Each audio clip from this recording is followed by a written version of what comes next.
All right, welcome everybody. Today we are joined by Mikey and Josh with their game Super Skaters. So, hey guys, how's it going?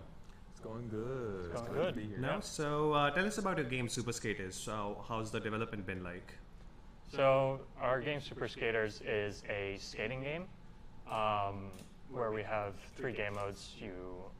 It's a party game where you play with your friends, skating either on ice where the floor cracks like behind you, and you have to try not to fall to your death. We also have found a rink and try to knock your friends out of the barrier. And then our last game mode is going to be in a skate park where you have a trail following you, and it's kind of like Tron. Oh, that sounds fun. That's really cool. So what is the main experience that you want your players to take away from Super Skaters? So the main experience we want our players to take away from our game is mainly fun and replayability. Obviously, when we want them to play with, we want them to say to themselves, "Oh, this is a really fun game. I could see myself playing this game on a regular basis with my friends." And so far with development, how's your experience been? Has it been frustrating? Has it been rewarding? Talk us through it. It's been very frustrating. So we're working with Unreal Engine this year because we're third years, and there's a plethora of issues that come with that, varying from just the engine crashing all the time upon opening, lots of GitHub issues, and just all kinds of things. Networking was also something that we had to nail down. We started working on that like midway through fall semester. So we already had a bunch of the game already made. And once we figured out networking for online multiplayer, we had to figure out how to make everything that we've already made work with that as well. And we're still trying to balance some and configure some things as well with it. Mm-hmm. Sounds good. If any, what is the funniest bug you guys have encountered during development? The funniest bug? I think the funniest bug I've seen so far is in the icefall level when you spawn in. Before we had it so the player would fall onto the giant platform and the entire thing would shatter. Oh no! And so you would kind of feel like Superman falling down and boom, the whole thing explodes. I think my favorite bug I've seen so far, it actually occurs most in this level you see right now. So what happens when 2 players bump into each other is they kind of knock each other back. And something that can happen is they'll keep knocking each other into themselves again, and it'll just keep knocking back and forth all over again. And I was playing with one of our group members, Michael, and it happened like 10 times, and it kept happening. So that we would just keep rising in the air. Oh. That's really funny. It was the Mario and Luigi bug from Smash. Eating leads to ascending, that's what they say. But apart from the funniest bug, what was the original idea you guys started with, and how has it changed over the course of development? So, in the summer of last year, we started with many ideas. We actually spent the whole summer working on one idea that we had. It was supposed to be kind of like a Splatoon-style 4v4 game. But because we couldn't figure out dedicated server networking and everyone was busy over the summer, just a lot of issues, we ended up dropping that idea because of scope. And then we started making a bunch of other ideas, and this, I think our team member Dylan came up with this idea for a party game. And we said, sure, let's go with it. It seems fun. It started off kind of mostly with the Tron game mode of having you riding a motorcycle and having a trail behind you. Okay. But then that evolved into, what if we do multiple game modes and have it a skating game? That's interesting because it's not just a regular party game. There's some gimmick to it. That's really cool. If there was one thing about your game that you really want people to know, what would that be? That it hopefully will be fun. We're going to have online multiplayer working. It's already working now. We're just continuously fixing bugs and making sure it's optimized and everything.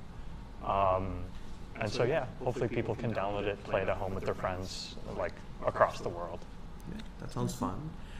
So you guys said that your original idea was based on Tron and riding. How did that turn from bikes into skates? Are you guys skaters, or what's the process? So the We wouldn't say it turned from bikes into skates. I'd say we started with the idea of skates, and we started then thinking about different sort of gameplay elements and different modes that we could implement with the gameplay of ice skating. So since it's a very movement-based game, we looked at other movement-based games and saw what's successful there, and decided to take lots of inspiration from those as well. And obviously here we combined it with themes of ice, so having the floor drop behind you was a really interesting idea as well. It's very harmonious. Looks fun. I guess the last question that we have before we kind of get into a little bit of some fun questions is, knowing what you guys know now, what is something that you might tell your past self if you got the chance to do so? Work in Unity and not Unreal. That's fair. But like realistically, yes. There's been a lot of stuff where we were like, if we started with Unity, it probably would have been a lot better. But it was like third year, we kind of had to learn Unreal, so it was like, why would we waste this opportunity to try using Unreal? Makes sense. Some other things is lots of like communication, I guess. I think I would have told my past self to try and organize things better, to make sure all of our programmers were on the same page and stuff like that. What about you? One thing that I would personally tell my older self is more specifically to things about 3D modeling and art. So for this game, I've personally run into some troubles when making the maps for Rink Arena, as well as our third level, the Tron minigame. So in terms of like baking, so when you're baking, you have to make a high poly version and then bake it down onto the low poly version of the mesh. I didn't necessarily do that for the environments, and the result, if I had done so, might have been a little bit better. I still think they came out okay, but I would have liked to see them the best that they can be. I would also have liked to learn more about Unreal as well. I've recently learned a lot about the visual effects and post-processing effects in Unreal that you get basically for free. But when making the environment, I didn't know about them, so I'll have to go back in and then adjust some different things accordingly to make those things work. Got you. Hindsight's 2020. It's a learning curve. Yeah. But like Lauren said, let's move into some more fun questions now. So what would you guys say are your favorite games, and how have they influenced this game, whether it be mechanically, visually? Well,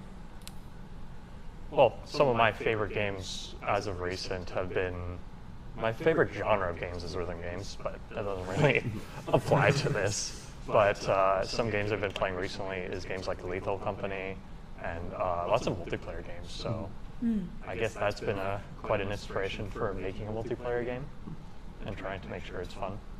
I think the communication aspects of multiplayer games like Lethal Company really add to the experience. So 100%. having the players communicate with each other and talk to each other while playing really makes it more fun. Yeah. As for me, my personal favorite games happen to be party games. I've grown up playing games like Mario Kart and Mario Party, so when developing this game, I take a lot of inspiration from my past Heck and yeah. try to implement it into the fun aspect of this game. My favorite genre has to be racing games. Obviously, this is not a racing game, but you can see some elements of it of racing games in the game mode like Rink Arena, where you're just running around in a circle. The point of that game mode isn't necessarily to be first, but to overcome your opponent by bumping into them. To stay in the rink the longest. Yes. Yeah. Makes sense. Essentially. I mean, everyone knows party games are enhanced when you can dunk on your friends. Yeah. Absolutely. I don't know if we've prepared any specific questions. What were your favorite games in 2023? Well, Lethal Company, as I said, that's one of them. And definitely Tears of the Kingdom. That was a really good one. I didn't finish it, but had a lot of fun. I was going to say Tears of the Kingdom. I did finish it. Hey. Nice. In terms of your group name, Banana Hoshi, where does that come from? Like, what's the story behind Banana? So story is kind of stupid. Yeah. So back in first year, you already had sort of the group formed, and then you brought me in because you met me in math class. And then the name actually didn't come from any of us. It came from one of our group members' friends who goes to university in Toronto, because they were discussing about how they were forming a group to make games, and then that external friend sent an anime video, and the video was titled Banana Hoshi. Oh, Want banana. Yeah. Yeah. That's understandable. But yeah, apart from all the questions they've asked, is there anything else you'd like to share with us or with your folks back home, or just anyone in general watching this video? Really excited to show our game at GameCon. Absolutely, yeah. We And look hope forward people to play it. Yeah, look forward to being there. Thank you guys for joining us, and everyone. This is Banana Hoshi, and yeah, we'll see you at the next interview. Thank you. Make sure to check out Super Skaters at GameCon.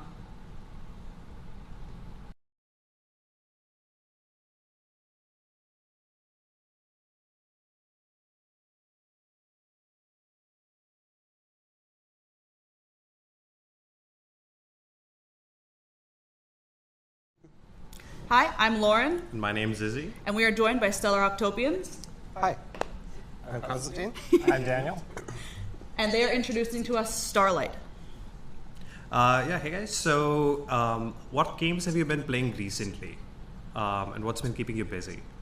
What games have I been playing recently?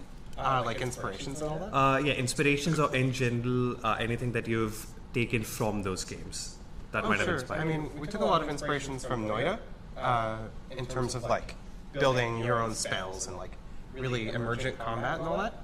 And the art style, it's sort of a mix of PS1 graphics and something like Octopath Traveler. That's really cool. Wow. And Noida is a dungeon crawler? Yes, it's a very similar sort of game. It's a roguelite where you're tasked with finding the best magical combinations to defeat your enemies. That's really cool. Similar to ours, That's as awesome. you'll see soon. So what would you say is the intended player experience for Starlite? So I think really we want people to have this sense of discovery, being able to figure out how they like to play, and finding the solution to problems that they encounter that will work best for them, and really giving people freedom to try stuff out, find stuff that's cool, that maybe they're the only person who's ever seen it. There's thousands of ways to play. That's really cool. So like a sense of wonder. Yeah. Wow. So, when you say there's thousands of ways to play, what do you mean by that? Is that something you guys are working on mechanically?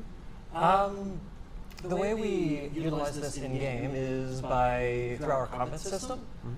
It utilizes combinations of spells and modifications to create unique effects. And by thousands of ways of playing, we have thousands of combinations, literally, in our game of different spells and modifiers to change how they work. That's so cool. So you can kind of see the shop system where we can actually buy a lot of these spells and modifications. And then moving on into the blue menu, we have our spells. Here, we're able to change the current spell we're using, as well as apply different mods into the lower slots that then change the effects. So right now, we have a fireball, which you can already assume what it'll do. We then have a split that'll duplicate the amount of projectiles you fire, as well as a recast, reducing the cooldown for the player. And this zip increase the projectile speed, and when fired, this will essentially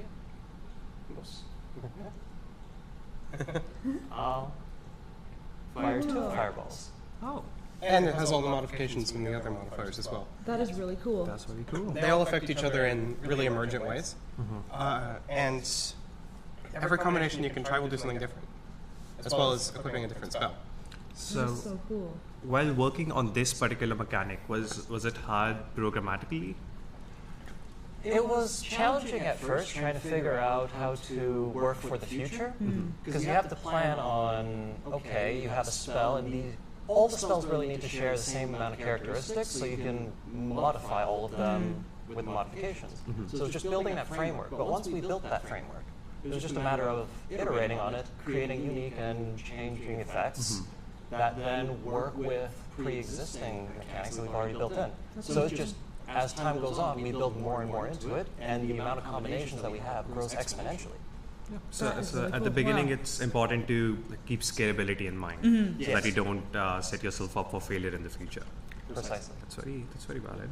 And with so many options, I'm sure you guys have encountered some roadblocks and speed bumps along the way. And speaking of programming, do you guys have any like funniest bugs or anything like that stand out to you from development? Sure, lots of stuff. Yeah, I mean, if you like max out all split casts, it'll give you like 32 or 64 different fireballs. It was hard to optimize that because like that's a lot of projectiles to be sending Oh out. my god. And yeah, just a lot of optimization stuff. A lot of like, it is sort of funny. There's a lot of combinations that just do goofy stuff because nothing's really programmed in terms of like hard coded stuff. It's all sort of emergent based on what you choose. Wow. So there's going to be some wacky combinations. It's impossible for us to try everything. Speaking of bugs, one of the earlier bugs we had with the lightning bolt spell, you'll notice how when he hits an enemy, it arcs off and hits more enemies Got surrounding you. them. Yeah. We didn't cap the amount of times it could arc originally, and if you just had splits all the way through, 32 bolts would hit one enemy, spawning 64 bolts, spawning 128, and so on. So you would fire off, and your screen would just flash blue. Would anything crash when that happened, or? Oh yeah. Oh yeah. Okay. The engine would just stop. Too many bolts of lightning. Oh, that's Just- so no, fun. that's too much. Stop. Another thing you'll notice here is the level generation. So level generation in our game is procedurally run, and we modeled it after a wave function collapse, where essentially as more tiles are generated, the amount of possible computations of these tiles reduces dramatically. Oh, wow. So over time, as more and more tiles are put in, tiles or like empty grid slots surrounding it will eventually collapse into one singular possibility. We've had a lot of fun working on this, and the amount of possibilities, the demo here doesn't do it justice. Right now we're working on another tile set that'll utilize a verticality element to it, Oh, wow, that's so we'll be cool. able to have multiple floors and different rooms, balconies and stuff like that. Every time you play, the dungeon will be completely different in terms of the layout, so it's impossible to memorize everything, and it'll give you a different challenge every time you play. That's huge for replayability. Absolutely. And Incredible. There's also a lot of secrets to find, like hidden lore documents, different items. Enemies can even drop spells and modifiers. Wow. so this seems like a super fun game, and especially with a lot of emergent mechanics. So while working on this game, what was your experience like, especially considering the success of Moonset last year? Well, we really want to give people experiences that aren't like something they can get with another game. And a great way to do that is to give people freedom to experience things in a way that suits them. And so last year we did that through challenge. We wanted to create a game where the intended mechanic really forced people to do one thing, to go fast and to compete with their friends. And this year we wanted more of an intrinsic sort of motivation, people doing stuff just to find their own best way to do it. Just to kind of see what they can combine. Yeah, it's like a playground sort of. That's really incredible. Also, I just have to say, the art style is so freaking cute. Oh my god, I love the character. It looks beautiful. It really is just like you can tell how much care and was put into the design, and it looks incredible. And I can see the Octopath Traveler. That game, phenomenal. I guess what original idea did you guys actually start with, and how has that changed over development into the game that it is now? Oh, that's really funny. We originally wanted to make an RPG. Got you. This is set in an original RPG world that I'm writing. Wow. And as I'm sure everybody here knows, the scope of a game changes so much as you're making it. Absolutely. We originally wanted to do like open world elements and like a bunch of other crazy stuff, but I feel like it's actually matured into a better idea now that we have a really solid scope and these mechanics that are better suited, I think, to the art style, to the world, and I think mostly to the combat as well. It really is very cohesive. Another thing I wanted to go over that you can't hear in the scene right now, but will be in the final game. The music system. Last year we had Ad Astra 1, which layered in with dynamic stem interpolation, based on the intensity of what you're doing. I definitely know what that means. It made the music more intense as you went fast. Okay, got you. Nice. This year, we're interpolating all sorts of different stuff. It'll go from acoustic to electric, guitar to piano, staccato to legato. Wow. All of the stuff based on what you're doing. If we die, we can hear that again in the starting area, but you know, we might be able to see that. That sounds like a very cool feature, and as someone who's trying to get more into audio, and I'm sure a lot of people at home who are listening also want to know how you made this. Like, did you use Fmod or like proprietary software? It's entirely proprietary. Ad Astra 2.0 is not based on Fmod or WWise or anything like that. It's an entirely custom audio stack that we've developed. You guys made it. Yes. Wow, incredible. Wow. And a lot of the work is actually going into the composition. I see. Wow. And I'm guessing when you are composing said music, you're making sure that all of it's modular and fits very well regardless of what tempo it's playing in or what instruments are being played. Yes, it's difficult to write stuff that can work with so many different combinations. Oh, and little Easter egg. The discerning viewer might notice that the shopkeeper is the robot from Moonsight. Oh my goodness! Oh, I yeah, didn't it even is. notice. Oh, he's so cute. He's just a little guy. That is really cool.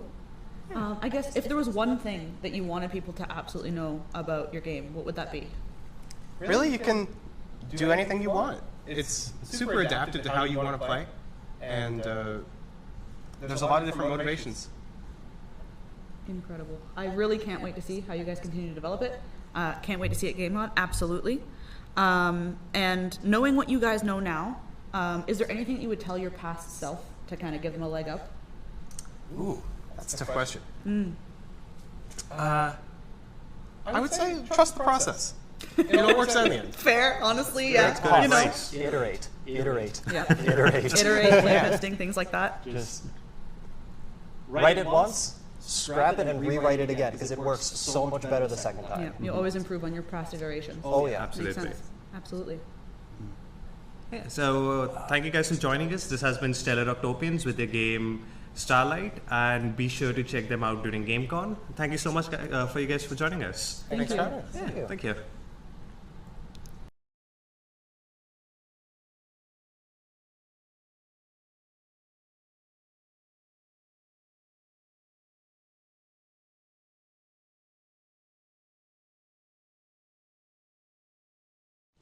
Hey guys, Izzy and I are back with the developers of Spectre's Trail. Would you guys like to introduce yourselves? Yeah, for sure. So we're Gold Band Studios. My name is Logan. I'm the creative director and lead game designer. And my name's Josiah, and I'm the lead 3D artist. Can you guys tell us a little bit about your team name? Yeah, so Gold Band Studios was actually a name that we came up this semester. Originally, we were called Alacrium, but Alacrium is the name of our fictional universe. So rather than basing the team name and the studio name on the game universe or the narrative, we decided to come up with something a little bit more, IP related and like professional. Very cool. And we all love mythology and like some cool stuff. So That's awesome. Gold Band Studios is based off of Wukong, obviously. So yeah, Awesome. What's that? Wukong? Wukong, like sun god Wukong, the Monkey King, Monkey King, yeah. with the gold band okay, gotcha. on his head. That Okay. is so cool. Yeah. Ah, that's fascinating. So tell us a bit about your game, Spectre's Trial. Yeah, That's so Spectre's Trail is a third-person action-adventure fantasy game. It takes place in the continent of Espa, where you'll be traversing through different ecosystems. You'll be fighting different spirits, and you'll be playing as Alana, the spirit caller. And Alana has been tasked with finding the source of a rampant, violent energy that has been turning spirits rogue, and they become like increasingly aggressive. And so yeah, that. What is Espa? Is that like a world you're creating yourself? Is it a whole universe? Yeah, so Espa is just a small fragment of Alacrium. It's not even a planet. It's quite literally like the equivalent of North America. Okay. Obviously, it's crazy depth narrative-wise, but that's not necessarily something important for this game. I see. Okay.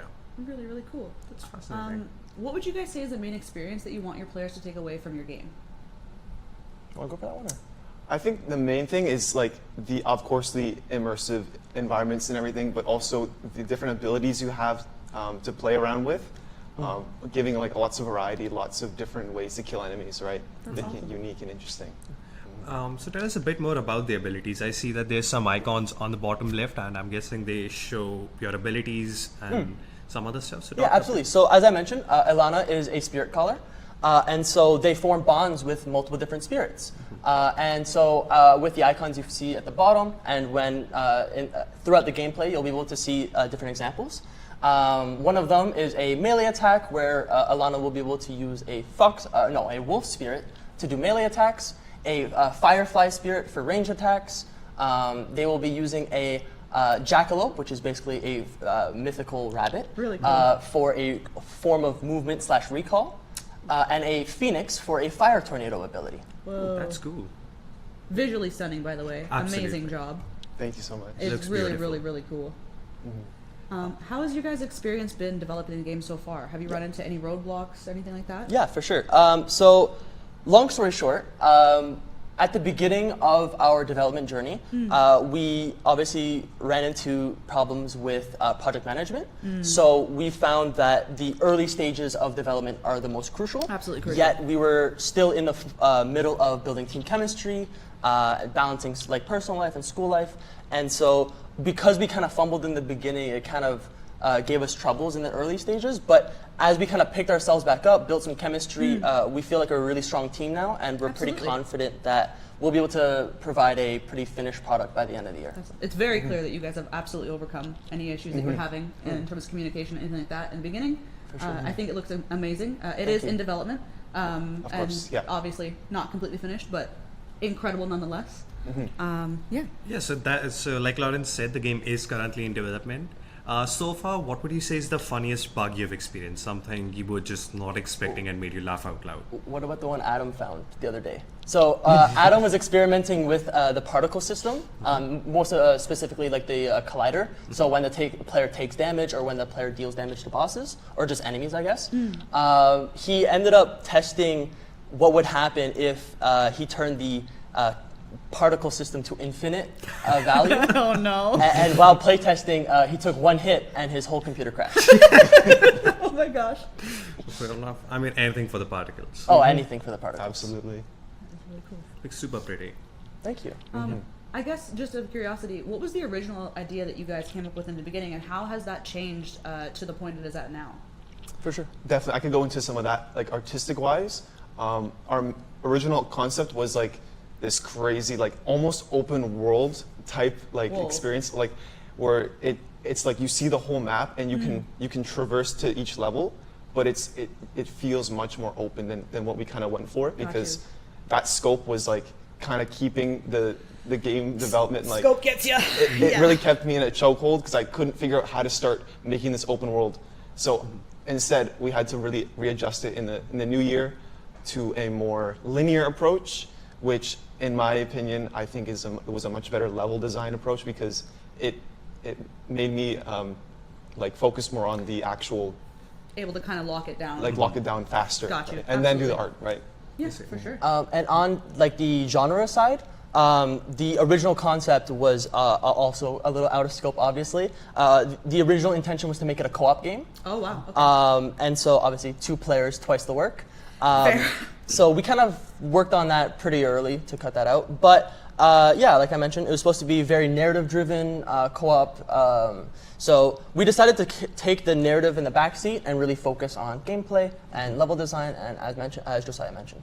It absolutely paid off. I mean, sometimes when you have to narrow your scope, it allows you to kind of go into more depth into what you are going to continue with. Absolutely. And it definitely shows. Like I said, like really incredible guys. And speaking of like how beautiful the game looks, Josiah, as the lead artist of the game, I can see that you work with custom lighting and you have your own shaders going on. So what was that process like? It's a pretty big process. So started out in Andrew's class, we were messing around with some shader work, and I really found a good interest in the shader graph, and I wanted to explore that. So my original concept was a fully unlit shader using our own scripts to create the lighting effects, wow. right? So everything's unlit, and using the light data from the directional light, from point lights, we're able to create our own light data and then use that in the game. That is quite the undertaking. And that allows, yes, and that allows for like custom shadows, custom highlights. It really makes it much more cartoony and stylized, which was the approach for the art direction. Very cohesive. And it also gives you like a very strong visual look to stand upon. If I were to walk during a down boots on GameCon and I were to see this, I would know immediately whose game this is. Absolutely, very It's distinctive phenomenal. style. Thank you so much. As funny as this is, I think we've actually found a bug that we've been running into here, where an enemy is. Just the other day, we implemented a new pass on our first level. Okay. And so right now, enemies very rarely they're able to spawn outside of that third encounter, and so he had to kind of climb over the encounter to reach the boss here. I but- see. You know what? Right now, it's a feature. It's okay. It's a You can development. fly. Yeah. If there was one thing that you really wanted players to take away from your game, what would that be? Yeah. Okay. So obviously, we want to make a fun game. So players having fun is the most important thing. 100%. But if we're looking past just that initial stage of fun, we really hope that people kind of leave our game thinking to themselves, but also telling other people their experience. Whether that be how enjoyable the level was, the bosses are, or maybe even like some potential that they might see in our future projects. Absolutely. So just as long as we leave a lasting impression. For sure, and getting them kind of introduced to the world that you're building. Absolutely. So what games have you been playing recently which might have inspired this game consciously or subconsciously? Sure. So I'll start narratively, and then you can go visually.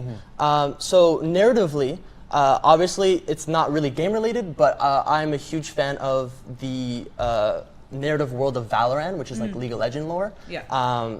Totally unrelated from the game, obviously, but there's just a lot of depth, but also a sense of like It's a very living it's world. expansive. Yeah, Yeah, absolutely. exactly. So I mean, that was like the driving factor of why I created Alacrium, which is the fictional universe. And another source of inspiration is also something along the lines of like Warhammer, where that's on a universe scale versus Valorant, which is continental or planetary.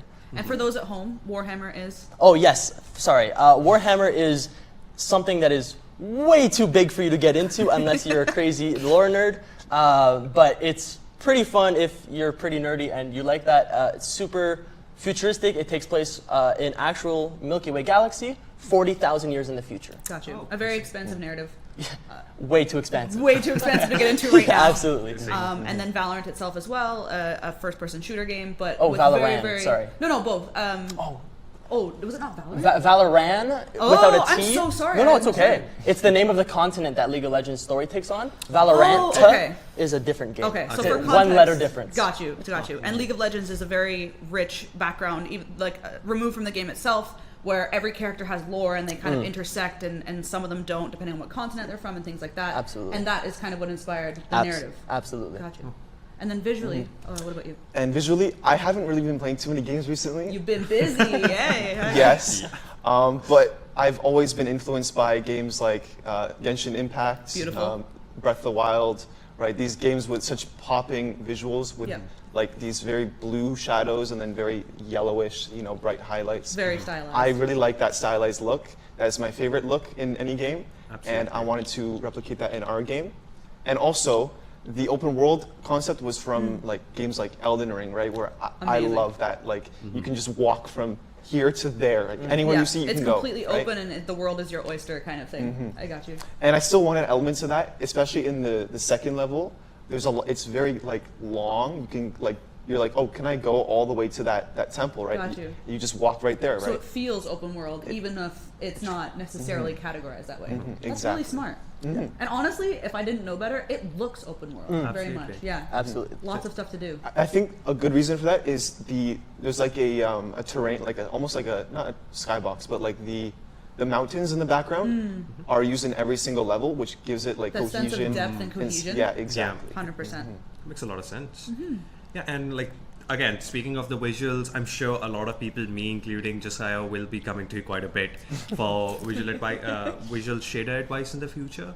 And on the same topic of advice, what would you say was the biggest challenge you faced during the making of this game, and what did you learn from it? So if you had to give your past self some advice, what would it be? the biggest challenge is avoiding constantly turning knobs, trying to get the perfect looking visual, Chasing the perfect. the perfect look, Yeah. right? Because a lot of like my time was spent there were weeks where I was just making little adjustments, and I still need to do the blockouts for the levels, right?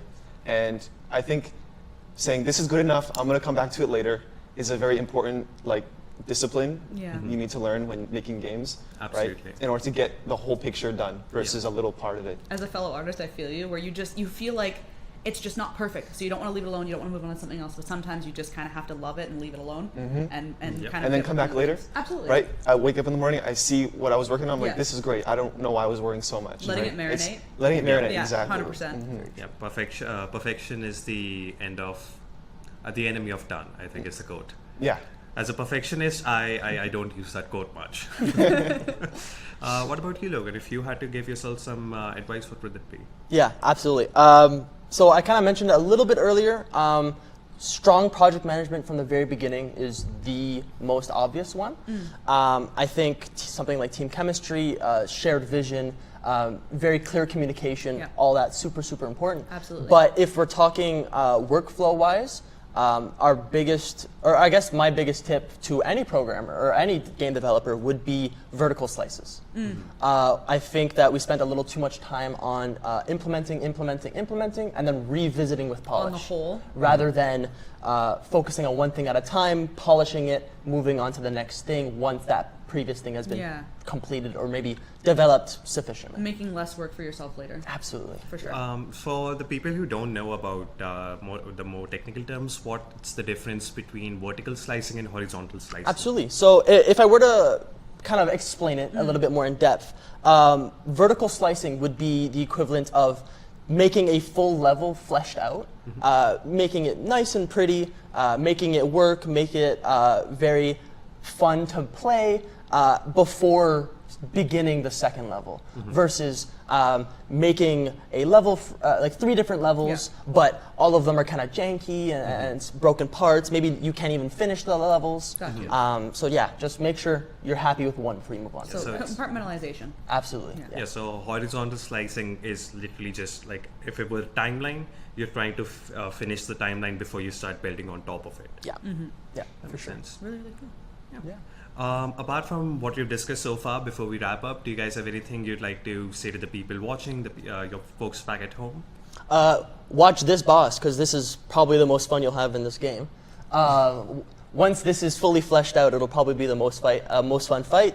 Other than that, Not to say that obviously- the rest isn't fun. No, I mean- Amazingly fun. Absolutely. Thank you.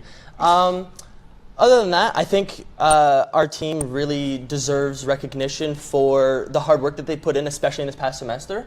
I think they've all really outperformed themselves, and we've all developed as a team. And I just can't wait to see you guys at GameCon with a more polished product. So nice. Absolutely.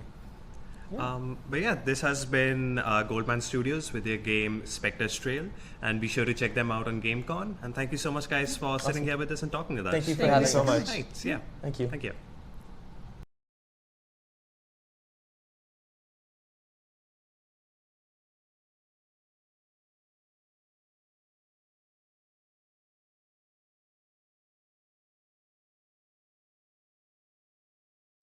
Hey guys, Izzy and I are joined by Cucumber Studios. If you guys wouldn't mind introducing yourselves.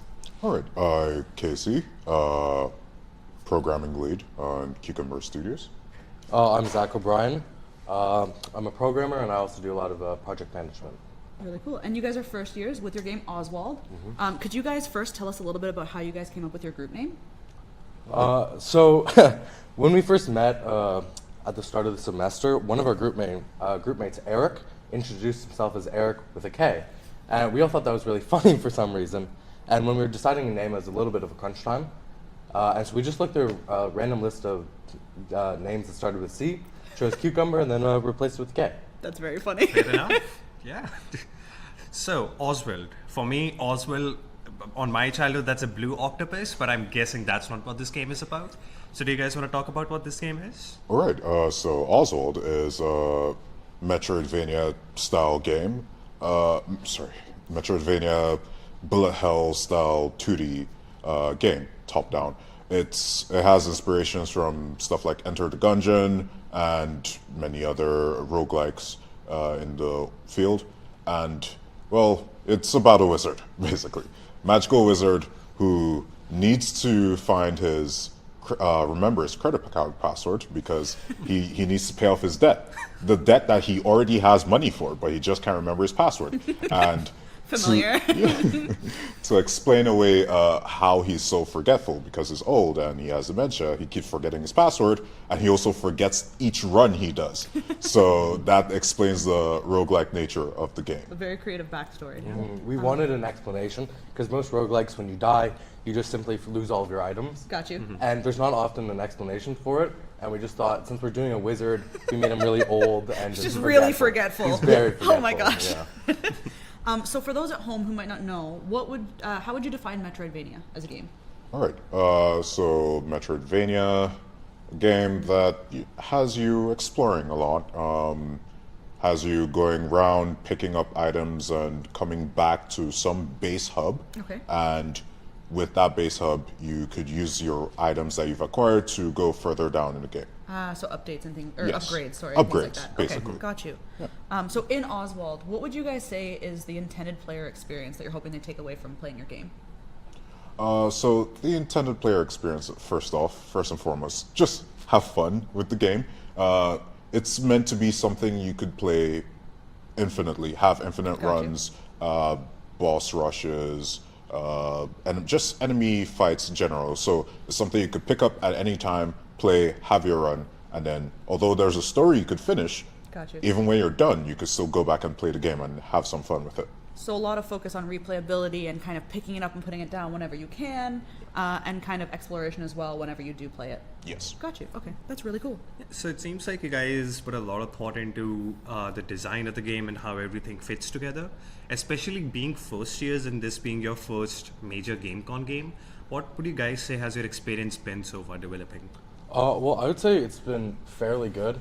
There has been some challenges, of course. Like, for the most part, we haven't made that many games before, especially not on this scale. So we did have some scope issues initially. We have since then cut back on it, but especially with the speed of which we get art. Because our programming, especially a lot of our levels and all that stuff, is using procedural generation. Oh, wow. So we can make as many levels as we need. Got you. But the issue is art. Yeah. If you have more levels, you need more art, but we don't necessarily need that much more code. Gotcha. And so we originally thought, since we're using procedural generation, a lot of very modular tools, we'll be able to build out levels and all that stuff extremely quickly. But then after like a month or two, we realized our art is not catching up to the speed of the programming. So we had to scrap some of the old ideas and just limit how many levels we had. Got you. So speaking of, I guess, or sorry, did you have something you wanted to add? Yes. Sure, Another issue we faced is we focused a bit too much on the tool set and the design. So we made a lot of tools that would allow us to make 10 plus games, but then we didn't really put everything together to a core game loop. Everything is there for a game loop. We didn't put things together on time Gotcha. to playtest, but we've started correcting for that, and I guess that's the important part. That's just part of development. I feel like it kind of evolves over the timeline that you're developing. And I guess speaking of the things that you guys have run into, what would you guys say, if any, are like some of the funniest bugs or problems that you guys have run into? Anything that kind of stood out? Well, naturally, when you're doing procedural generation, there's a lot of bugs you can run into, and very infrequently. So sometimes a bug will pop up and it will never have happened before, and I'll be like, why did that happen? And I'll try to get it, and I'll find it like a month later. So that's a big challenge. I just saw a bug that I've never seen before, and I know how to fix it now. But it's just really hard because it's hard to replicate. The rooms are all different sizes. So I find there's a lot of issues with the game that are really hard to replicate. And on my end, oftentimes I see something happen, I'm like, why did it happen? And I can never find it again. It kind of just slips through. It That makes slips sense. through. I normally write it down, but then it's really hard to figure out the root cause of something. Yeah. You only see it once. If you can't replicate it. If you can't replicate Yeah. it, it's kind of impossible to see if you even fixed it as well. it's true. The second one. Giant Oswald. Oh, yes. Yeah, so- Giant Oswald. So Tell us we, about that. we had this thing called a skill component. So it's an engine tool that we made. And Whoa. that's a new one. That's actually not going to be an issue in the game. Yeah. As normally you're locked in the room until you kill all the enemies. So that happens when you go away. It pools all the bullets, and then when you come back, it bursts Gotcha. them out. But you're not able to leave the room until they're killed. They're just not killable at the moment. Gotcha. So we I mean, can't. it is in development. It is in development, so I can't really lock the player in one room if we want to Gotcha. showcase it. Fair. But so that bug won't be an issue in the base game. Okay. Yeah. So skill component had this major issue where at first it worked perfectly, no issues. We put it together in the test world, and all of a sudden, Oswald became giant. And randomly, sometimes he wouldn't, and then when he walks into an area, he just becomes giant Oswald. And we couldn't figure out why, so we just cut back on the skill component. So no Gotcha. more scaling. Oh. Yeah. That's fair. As Casey, you were talking about, like in the beginning of the game, you guys focused too much on creating tools and the mechanics separately. That's something my team has also run into, which just goes to show that when you're developing a game, regardless of your year level or your experience, a lot of times you have similar problems when you get into the game that you have to work through and what's the word I'm looking for? Iterate upon. So what would you say, how has your game changed? Like what was the original idea when you guys started working on this? And now that we're 2.5 months in, what's the biggest changes you've seen? The initial version of the game was much more different than this. We started, of course, procedural generation was always on the table, but Oswald was meant to, it was more of an RPG, and we had AI generated NPCs. We built some tools around of course, the designers and story writers could write stories, and then the AI NPCs would be able to shift between those pre-written stories And interact with you. on that basis. And anything you did in the world would, change based on their dialogue would change based on that. And have an effect.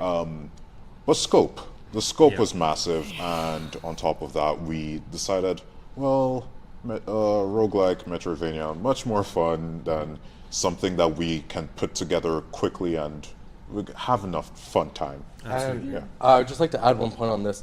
We talked about this before we got Jaden on our team, and he's in the back, but you can't see him.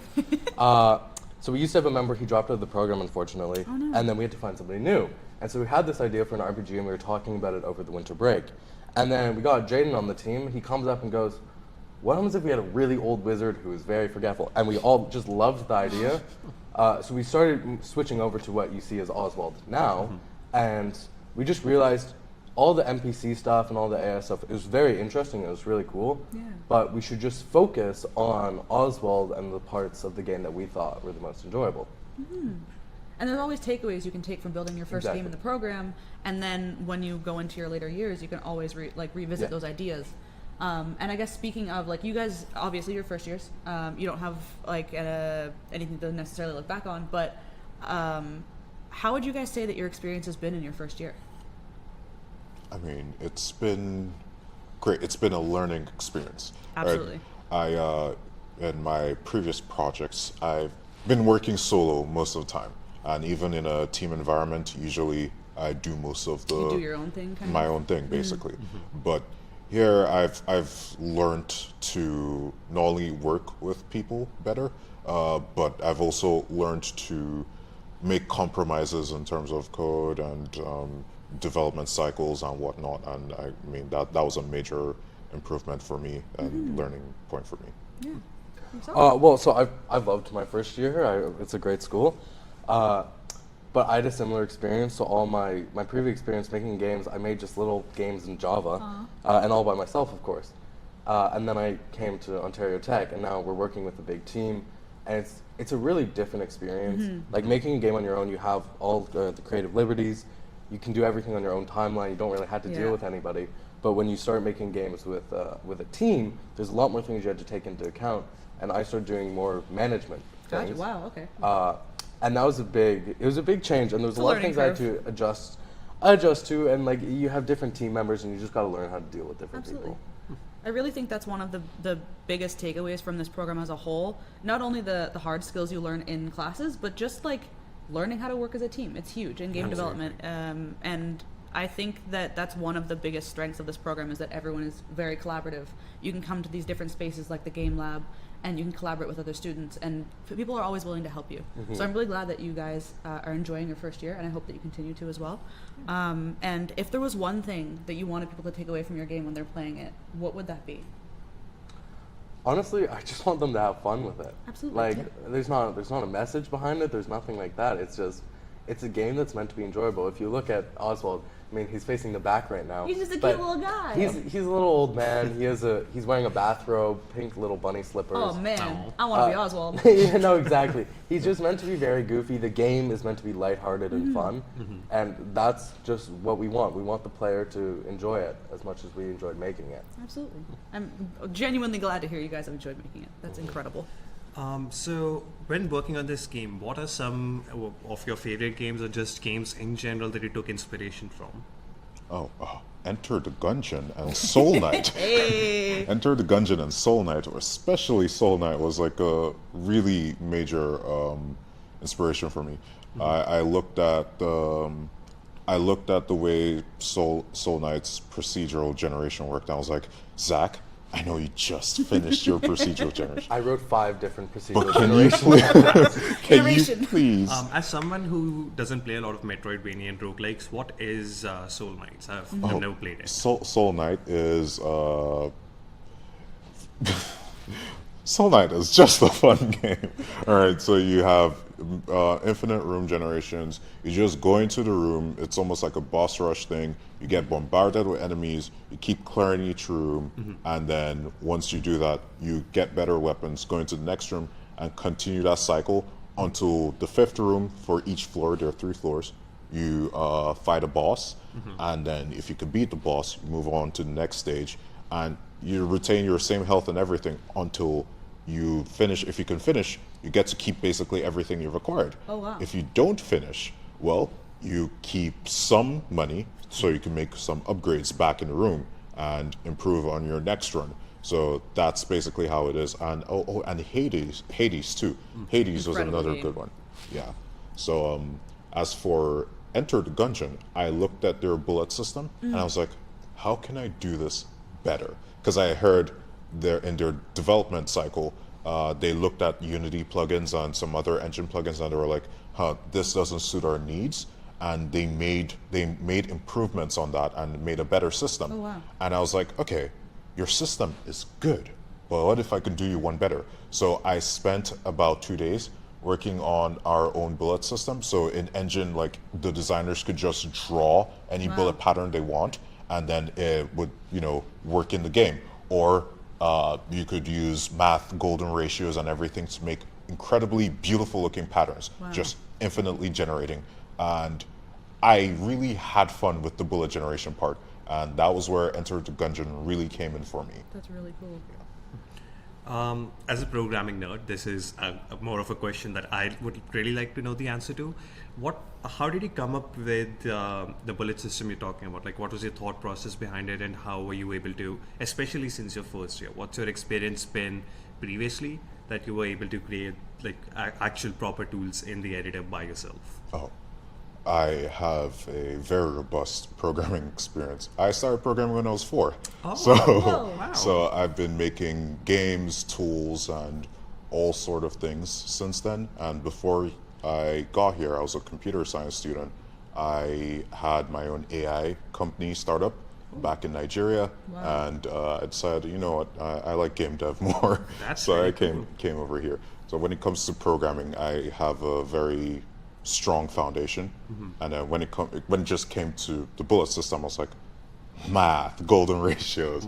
So I just like calculating, and by the time I had something that I felt was sorted the problem, because the golden leaf problem is the one specifically I looked at, where the way flowers generate their petals and their seeds and everything is the inspiration for the bullet system.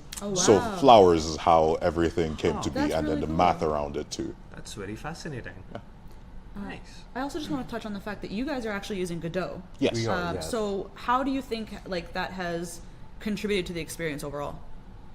Oh, it has contributed massively. I love Godot a lot, and I make a lot of tools for the engine specifically, and I've even contributed to the engine at some point, and I made tutorials for other people on how to use it and make major applications in Godot. So when it was like a choice, when Zach said, I tried to convince him, and when he was like, fine, I'll try Godot, I was like, yes, let's go. And he ended up loving it. Oh, So yeah. programming speed was just out the window. Godot has a specific language called GDScript. Yeah. And it's a similar language to like Python, which means it's very fast to type. Oh, wow. And so you can prototype stuff very quickly, and it's just a really enjoyable engine to work with. That's really cool. So I personally had a lot of fun. I learned it over the break, and yeah, no, it's a great thing to try. Incredible. And before we wrap up, the final question we'd like to ask you guys is, while you've been working on this game, what's been the most challenging thing you've encountered? And what, after learning what you've learned, what's one piece of advice you'd give to your past self or other developers? So the most challenging thing for me was, what was it?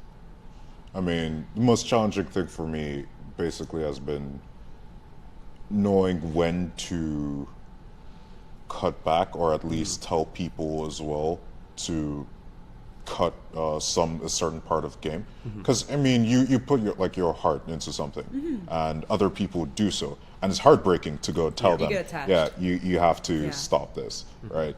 And at least now I've learned that, and it's one of those things where of course, it's a consistent learning process, right? You wouldn't be able to easily do that all the time, but eventually you discipline yourself and you'll be able to tell someone, hey, we need to cut back on this so that we could get this deadline done, finish the project. Yeah. That is one major thing. Absolutely. And yourself? Well, yeah, it's a big thing with the scope. We had a lot of issue with that. Every game dev's weakness is scope. Yeah, well, everybody just loves the project, and you get so excited about it. You're like, we can do this and this and Yeah. this. And you play so many games, and you take inspiration, and then you do it, and you have we have 3 months, right? We Yeah. had 3 months. It's not a lot of time for all the stuff you have to do. Yeah, it's a little short. You know? It's a little on the short side. So I would say that's definitely been the biggest thing, and I would just say to, if I could talk to my past self, I would say keep it manageable. You can always add more. Don't shoot for the stars. Just go, I don't know, cut your project a little smaller, and if you have time, then you make it bigger and better. But if you don't, then you have to be fine with that. Reminds me of public school. Keep it simple, silly. Yeah. Doing one thing really, really well. And I think Exactly. you guys have absolutely done that. I'm really excited to see how it continues development. And thank you guys very, very much for joining us today. Make sure to check out their game at GameCon, guys. And yeah, excited to see what you guys continue to do. Thank you. Thank you. Thank you. All right.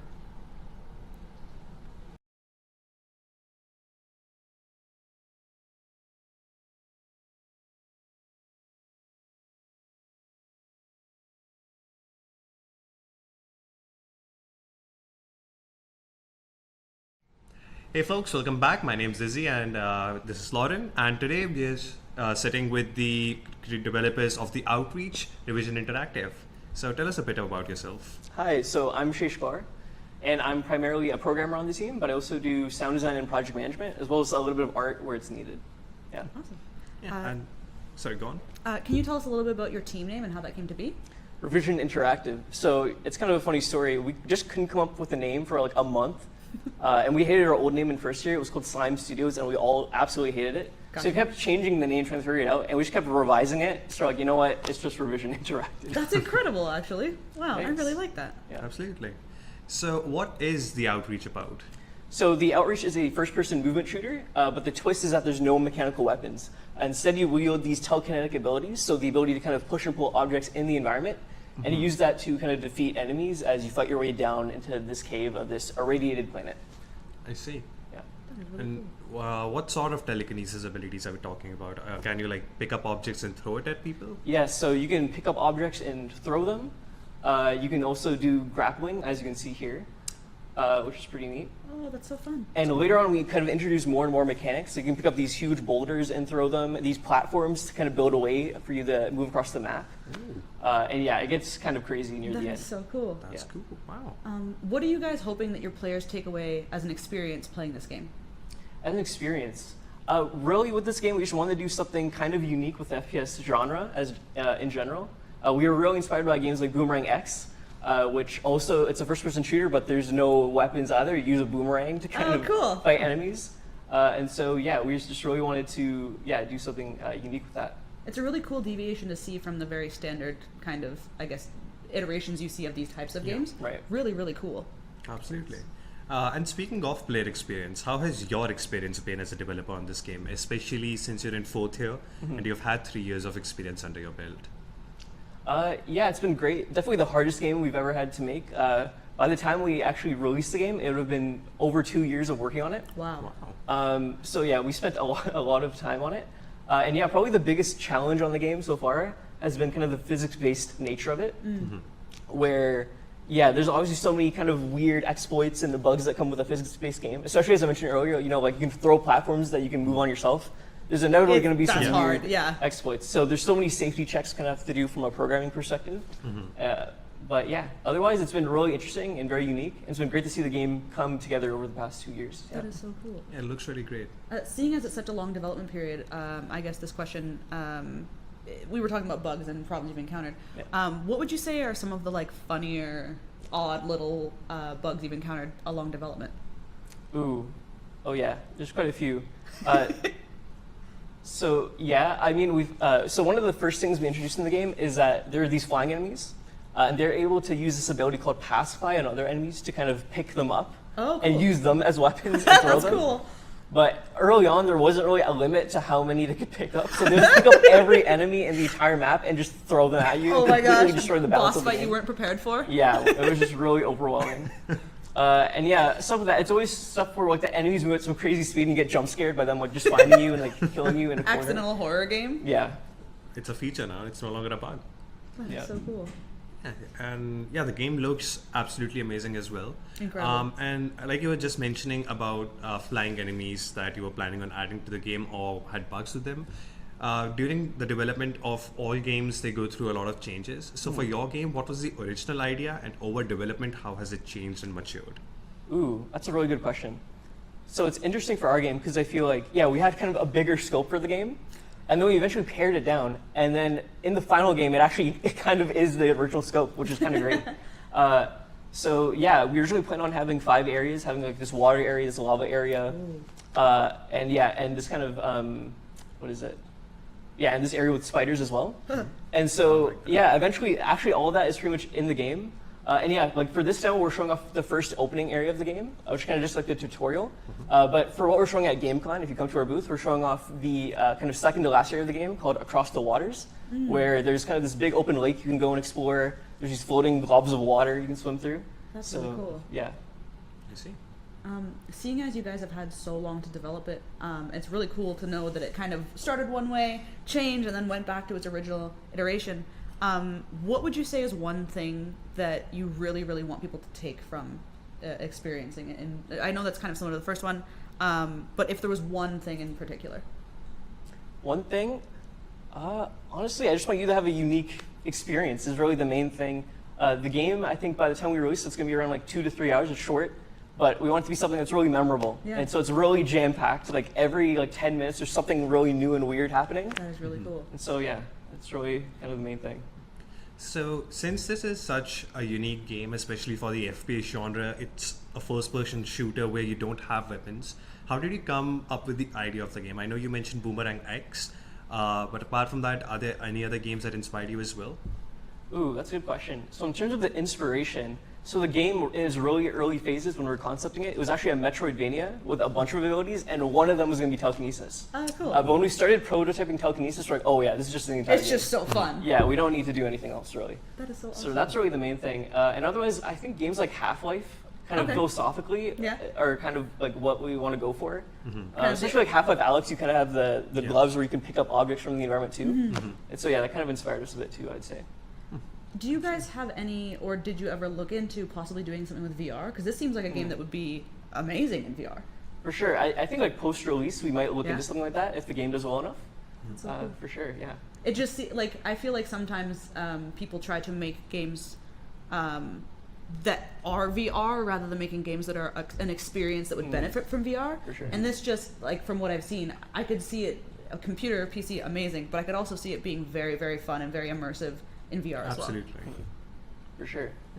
And as you've developed this game, I'm sure you came across, as you've also talked about, a lot of different bugs and a lot of different challenges. So what's the most challenging thing you came across? And knowing what you know now, what advice would you go back and give either to yourself or all the juniors you have in this program? Ooh, for sure. I'd say a big one is understand the tool you're working with. For us, this was our first time using Unreal Engine. And so I think we kind of got into it too fast. I wish we kind of took some time to learn and understand the tools. So that's what I would say. Just test everything you have at your disposal, kind of what the limits are of your game and what you can do with the tools. And make sure everyone on the team is kind of coordinated with that. Yeah. It's kind of the main thing. Just make sure you're understanding your tool. Yeah. Absolutely. Yeah, it's really understandable. And yeah, before we wrap up, is there anything else that you haven't mentioned yet that you'd like the people at home to know about your game? For sure. So if you're interested in the game, come check out our booth at GameCon. And if you really like it, we're releasing the game on Steam on July 26th. So wishlist if Incredible. you're interested. Yeah. That's awesome. Yeah. And yeah, thank you so much for sitting down with us, everyone. This has been Revision Interactive with the game The Outreach. Make sure to check them out at GameCon. And yeah, thank you so much. Thank you very much. Thank you.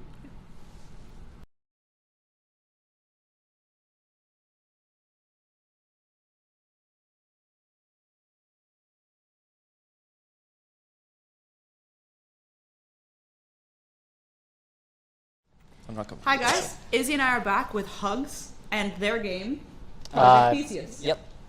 Can you guys tell us a little bit about yourselves? So, hi, I'm Albert. I'm the project manager and also the lead technical artist on the game. Hi, I'm Gabriel Villeneuve. I'm the lead programmer for the game Project Thesias. You said your group name is Hugs. What's the story behind that? Actually, so it's pretty funny. So Hugs was actually an abbreviation of Help Us God Studios. The reason why is that over the course of development, it wasn't really that hard of development, so we often made the jokes that I would throw people into our work basement. and so the name came from that, essentially. I see, that's fun. So what is your game about, Project Thesias? So our game, Project Thesias, is a game about where you, as a player, are swapping your limbs, so your different parts of your body, in order to gain different abilities, and you will traverse down into a facility. So you can see here how we have our basic character, and our basic character now, if they go up to this upgrade station, can change other limbs. So you can change to these different kind of limbs here. We have different sorts of abilities for each of them. So right now we're just going to show you like a full set, just a better showcase. So this is one of them. This is our light set where we have a ranged attack. And yeah, you descend deeper and deeper down into a facility where you decide to go into levels, get upgrades, and defeat bosses until you reach the end, essentially. Seems like a fun loop. That's really cool. Yeah. What would you guys say is your intended player experience for Project Thesias? So our intended player experience for Project Thesias is more so one of generally kind of horror-ish, but also just action. So we're trying to go for a darker feel to our game, as you can see here. And we also have just a little bit more of the traditional elements you might see in kind of a few different roguelike games. Roguelike games are essentially ones where your player doesn't resets most of their progress, essentially, when they die. And they have a bunch of different abilities that they can use. In this case here, we have that as well, in the form of the different upgrades you can get and the different parts of your body that you can use. Smart. Speaking of user experiences, what has your experience as developers been, especially considering that you have 2 years of prior experience? What has it been like for a project manager and the lead programmer? Yeah, so I guess, Gab, if you want to go first. Yeah, I'm super thankful because, and I didn't say this in the intro, but I'm here after spending 3 years at George Brown. It's a wonderful place to be at. And things like Unreal aren't as intimidating for me maybe as for other people. So for me, it's been sort of re-exploring this engine that I really, really enjoy. Some of the issues that we face, definitely some of the people don't understand the engine a little bit. So we're very new to using this very powerful tool. And as you can see, some pieces might not fit in super smoothly right now, but I think the way it looks as it stands is impressive in my eyes. Absolutely. What about you, Albert? Yeah, so on my end, developing this game, I'd say, has definitely been a lot better than my previous years. Unfortunately, in my previous years, I was kind of stuck in a loop of development where we had a lot of people who just unfortunately weren't able to fulfill like the necessities that were needed to be done throughout the years, which I can understand to some extent, right? So this year, however, we have a team of full of really passionate people who are really excited to create this game, like Gab here. A team makes all the difference, absolutely. Team composition. So you guys are in your third year, Yep. And so for your first two, you were using Unity to develop, and this year you're using Unreal. So how would you say the experience differs going from one engine to another for the first time? I'll pass this over to you. So the thing about Unity is there's a reason a lot of newer people use it, and that's not a negative thing at all. It's a very powerful engine, and it uses the C# programming language to sort of bridge together things that people learn in programming into things people learn from everywhere else here at the school. The thing about Unreal is that it's more meant to impress you visually. It's got a lot of very powerful, let's say, ray tracing tools, which those are all about trying to simulate how light works in real life, and that's really tough on some computers. So some students have definitely had issues with the strength of their computer not being able to replicate what Unreal is trying to do, and the transition on that front has been pretty tough for a lot of students, from what I hear, including some of our team members. Anything from you, Albert? So on my end, I'd say that since before this, Unity was really my only experience in a game development engine, I definitely agree with Gab on that. It was pretty difficult transition-wise. There's a lot of technical back-end things that were made a lot more difficult, I'd say, transitioning from Unity to Unreal. It took about, last summer, I took about a 2-month study time to kind of learn a little bit more about what I needed to know about Unreal. That's really good. So it's been a learning curve. Yeah. And especially since you guys have moved from one engine to the other, you'll probably have more answers to this question, which is, what's the funniest bug you encountered? Like something that just completely, like, this is just hilarious. Albert's looking at me, I think, for a good reason. This wasn't all that long ago. Alanis, if you could pause the game for a second. Just hit that, yep. Is it not wanting to? There you go. So on to the left side of the screen, there's supposed to be a list of the upgrades you've collected thus far. If you've been watching the screen, enemies have been dropping these little glyphs that have been hovering around. These help you combat the enemies, because as you go on, you'll take more damage, it'll become more difficult. So we're trying to help the player build themselves towards these increasing enemies. You're supposed to be able to see that. We spent what's possibly up to 2 days trying to make that visible across levels, and it simply was not working. We tried so many debugging tools, and we were scratching our heads, pulling our hair over it, whereas in Unity, these things are about as simple as 1 to 2 lines of code, and it just works.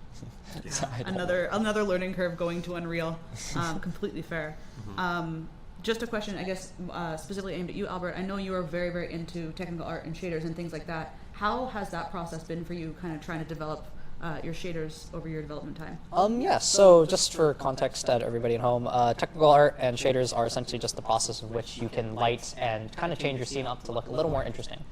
You can see here how I kind of have this old television effect, like a CRT effect.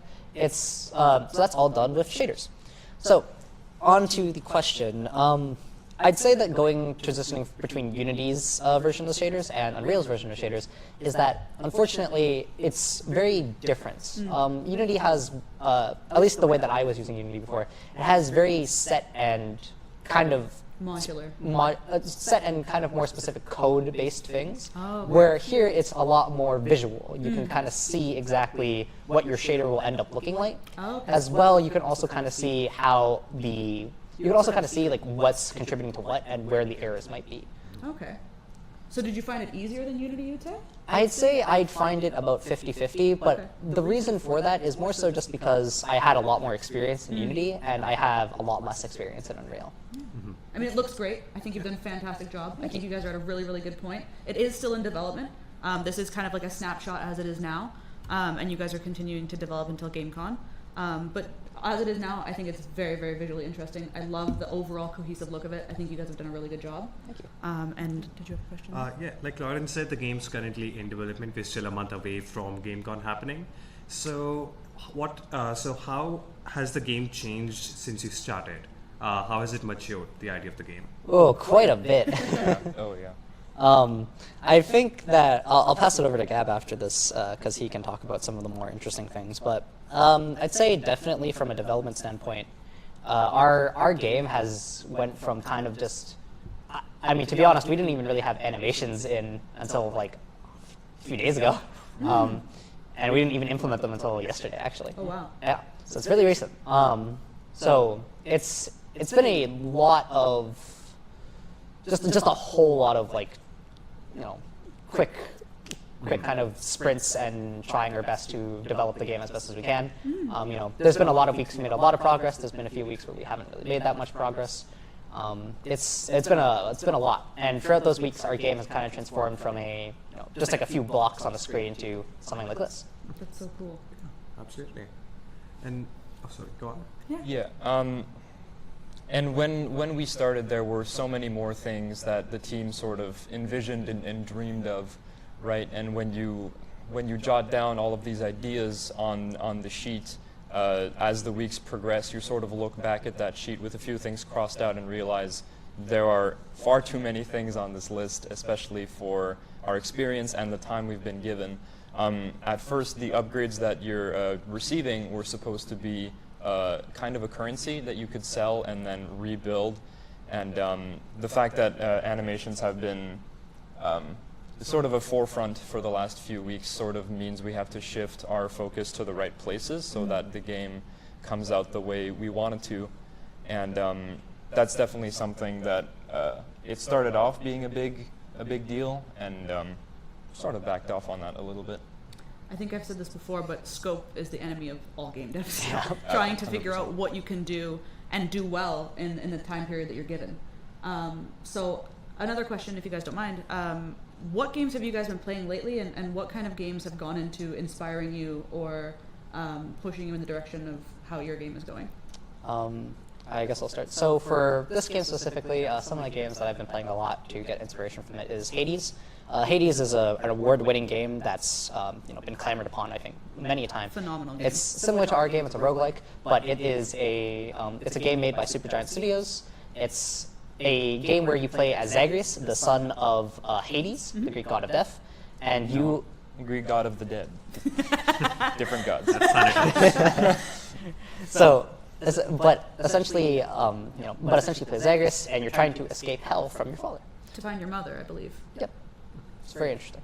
And then other than that, there's also the game Risk of Rain 2. Risk of Rain 2 is where you play as a bunch of survivors from a ship, again, similar to the roguelike, and your goal is to try and to escape the planet. It's the plot sounds very simple, but the game itself has a bunch of really unique and interesting Very upgrades, dynamic. and it's super dynamic, yeah. So you can create these really interesting and unique builds that are just really awesome. For me personally, as a developer, many people in my year, many people outside of my year have heard about this game, but Final Fantasy XIV has been... Hey, Yes. Gotta get the Final Fantasy mention. Let's Yep. go. One So more time. Final Fantasy XIV has honestly been one of my biggest inspirations. I started playing it about a few years ago, and it's really been it's really inspired me.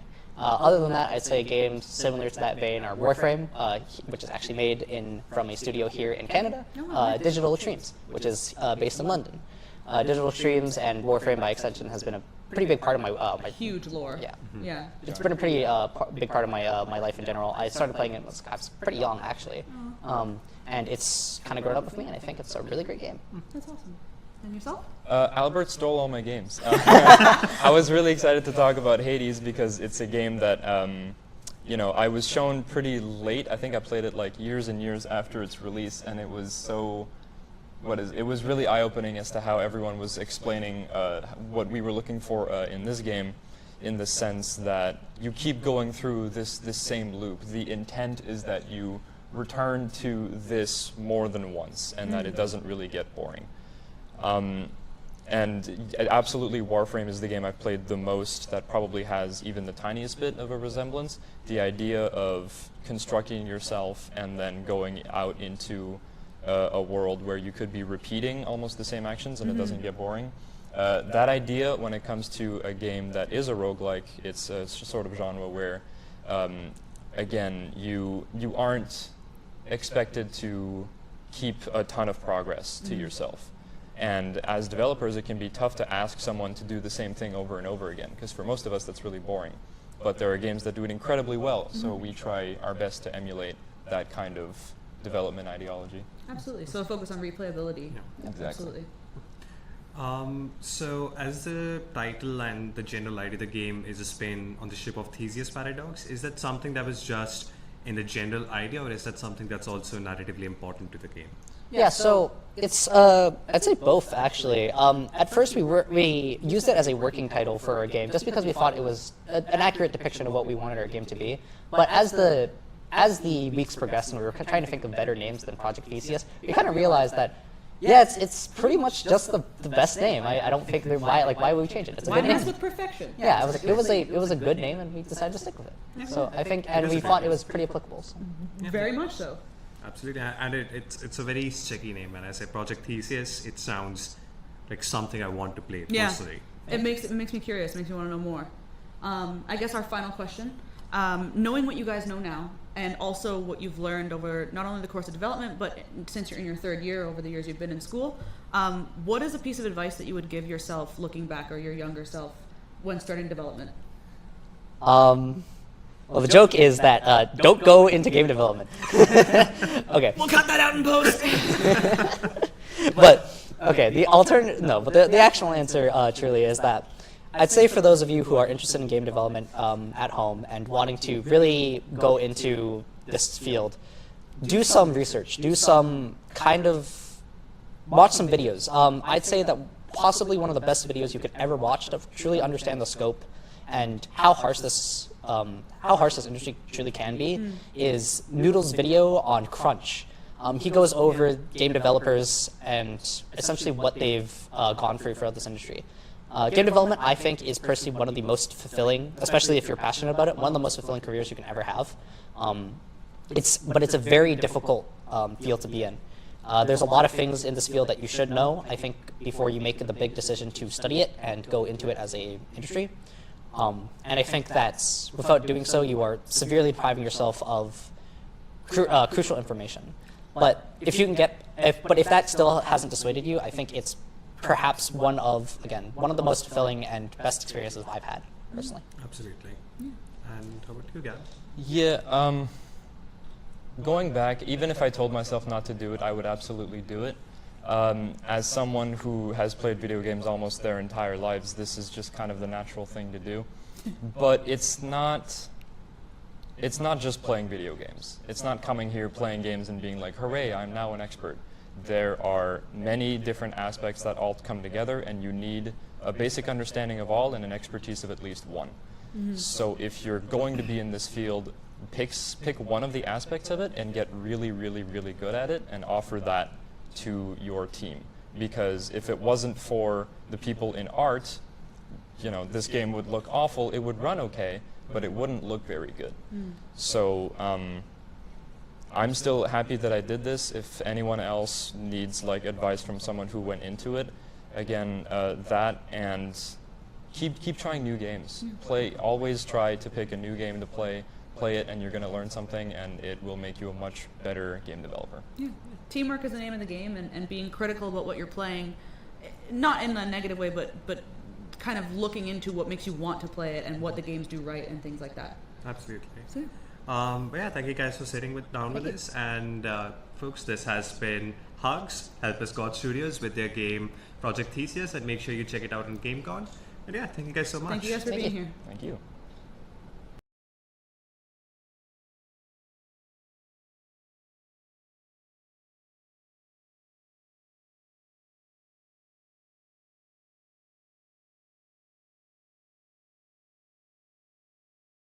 Alright, welcome back folks. My name is Izzy and I'm here with Lauren and we are sitting down with Brain Rot Studios, the developers of Deity Exium. So tell us about yourself guys. My name is Dean. I am the lead designer and the project manager of this project. I also help with art a bit, and the vision for this project essentially was we wanted to have, given the circumstances we were given, we wanted to make challenge ourselves and give us a action-packed game within these short conditions, because in GameCon, you only have, let's say, some people are going to be playing games 5 minutes. So you want to tell as much and give as much experience in those 5 minutes. So the idea of our design was give a compelling story, compelling characters, while making it flashy, flamboyant, and action-packed. And your name and role? I'm Will. I'm the lead artist on the group, so I'm in charge of a lot of the sprites we're going to see today, a lot of the tile sets that we use, and most of the animations. That's awesome. Yay, artists! Yay! You go ahead. Oh, okay. So Sorry. that all goes. So your group name is Brain Rot Studios, and your game name's Deity Exium. So that's two very different genre of names. Yeah. So do you have a story behind both of these names? Well, the name I sort of accidentally came up with on a whim. For our first project, we needed a group name, and so we were just kind of joking around, and I jokingly said Brain Rot Studios, and everyone kind of laughed and said, yeah, that's what we're going with. It's so catchy, honestly, very it's memorable. stuck ever since, Yeah. so. And for the game name. For our name, so Exium is, for the name, I really want to dive into lots of languages, so I went to Latin. And the definition of Exium is essentially a downfall of something. And that ties into the narrative of the story, where as you play the game, you're going to realize that, I don't want to spoil it too much, but it involves the downfall of a major organization and the moral ambiguity of the character that you're playing as. So I just needed to add a word in front of it to make it more catchy. And I went, well, since our game involves going through all these multiverses, exploring all these worlds, and every single one of these worlds has this one god, this one protector, this one guardian, that's going to be the deity, that's going to be the person. And since your goal is to essentially, you're slaying all these people, it's the downfall of the deity, so a Deity Exium. Dismantle the patriarchy! Yeah! And before we move further with the questions, can we also get some gameplay on the screen so everyone can see what a game is like? Yeah. Okay. Let's get started. Ooh, that looks good. So you've told us a little bit about like kind of the meaning behind the game and things like that. Can you tell us a bit more about kind of what kind of game it is, gameplay, things like that? Oh yeah, it's an action RPG with narrative elements. And obviously, like I said before, in terms of the narrative, you don't want to focus too much having a narrative in like a game such as Undertale, but you want to give a lot of that interpreted narrative where you give an idea and then you make the player wonder, because you don't really have the time to tell an entire story. So in the meantime, you're having all this flashy action-packed gameplay, all these particles, all this stuff. You're also getting like these tidbits of the story, and then you can the context. The player kind of has to put it together as they play through the game, but there is a pretty big narrative that is going to drive home a lot of the themes we want to accomplish with this game. That's really cool. So what's your main intention for the player to feel? What do you want the player to feel when they play this game? Since there's a main aspect, like a main focus on the combat and the movement, we want it to feel snappy and responsive. So as you see right here, he's beating up some just placeholder enemies in this little demo build we have here. But he's got a 3-hit combo. He's got a dash he can do to get away from enemies or close the distance, and he has a grappling hook ability that's really fun to. It's really fun to use to zip around the map and to use in combat. You can even grapple onto enemies and stuff. So that's cool. Yeah, there's a heavy focus on freedom of combat and very fun movement. Yes, really really cool. How has this iteration, so it is still in development, we still have some time before GameCon, but how has your game kind of gone from the idea it was in its infancy to now along the development period? In terms of that, well, initially, as most designers would probably experience, you have these big, ambitious, grand ideas. Scope. The one. Yeah. And then you present it to the programmers and the artists, and they're like, hold on a minute. They go, Tone it down a little bit. Hold just on. No. a second. Yeah. This is too much. So I'm sure every person who's designed a game has probably experienced some form of that. Absolutely. But that was a big challenge because I remember pitching initially, I wanted as many bosses as possible. We're gonna have like Just pack we're it gonna in, I have get you. so Yeah. much. Yeah. And then I realized, wait, never mind, we have 3 months. Yeah, what was it? We started with there was going to be like 6 initially, and then we cut it Yeah. down to 5, and now we've settled kind of on 4 bosses. Phenomenal background, by the way. Oh, The thank boat, you. incredible. Tiling, really, really nice. Made by this guy himself, Will himself.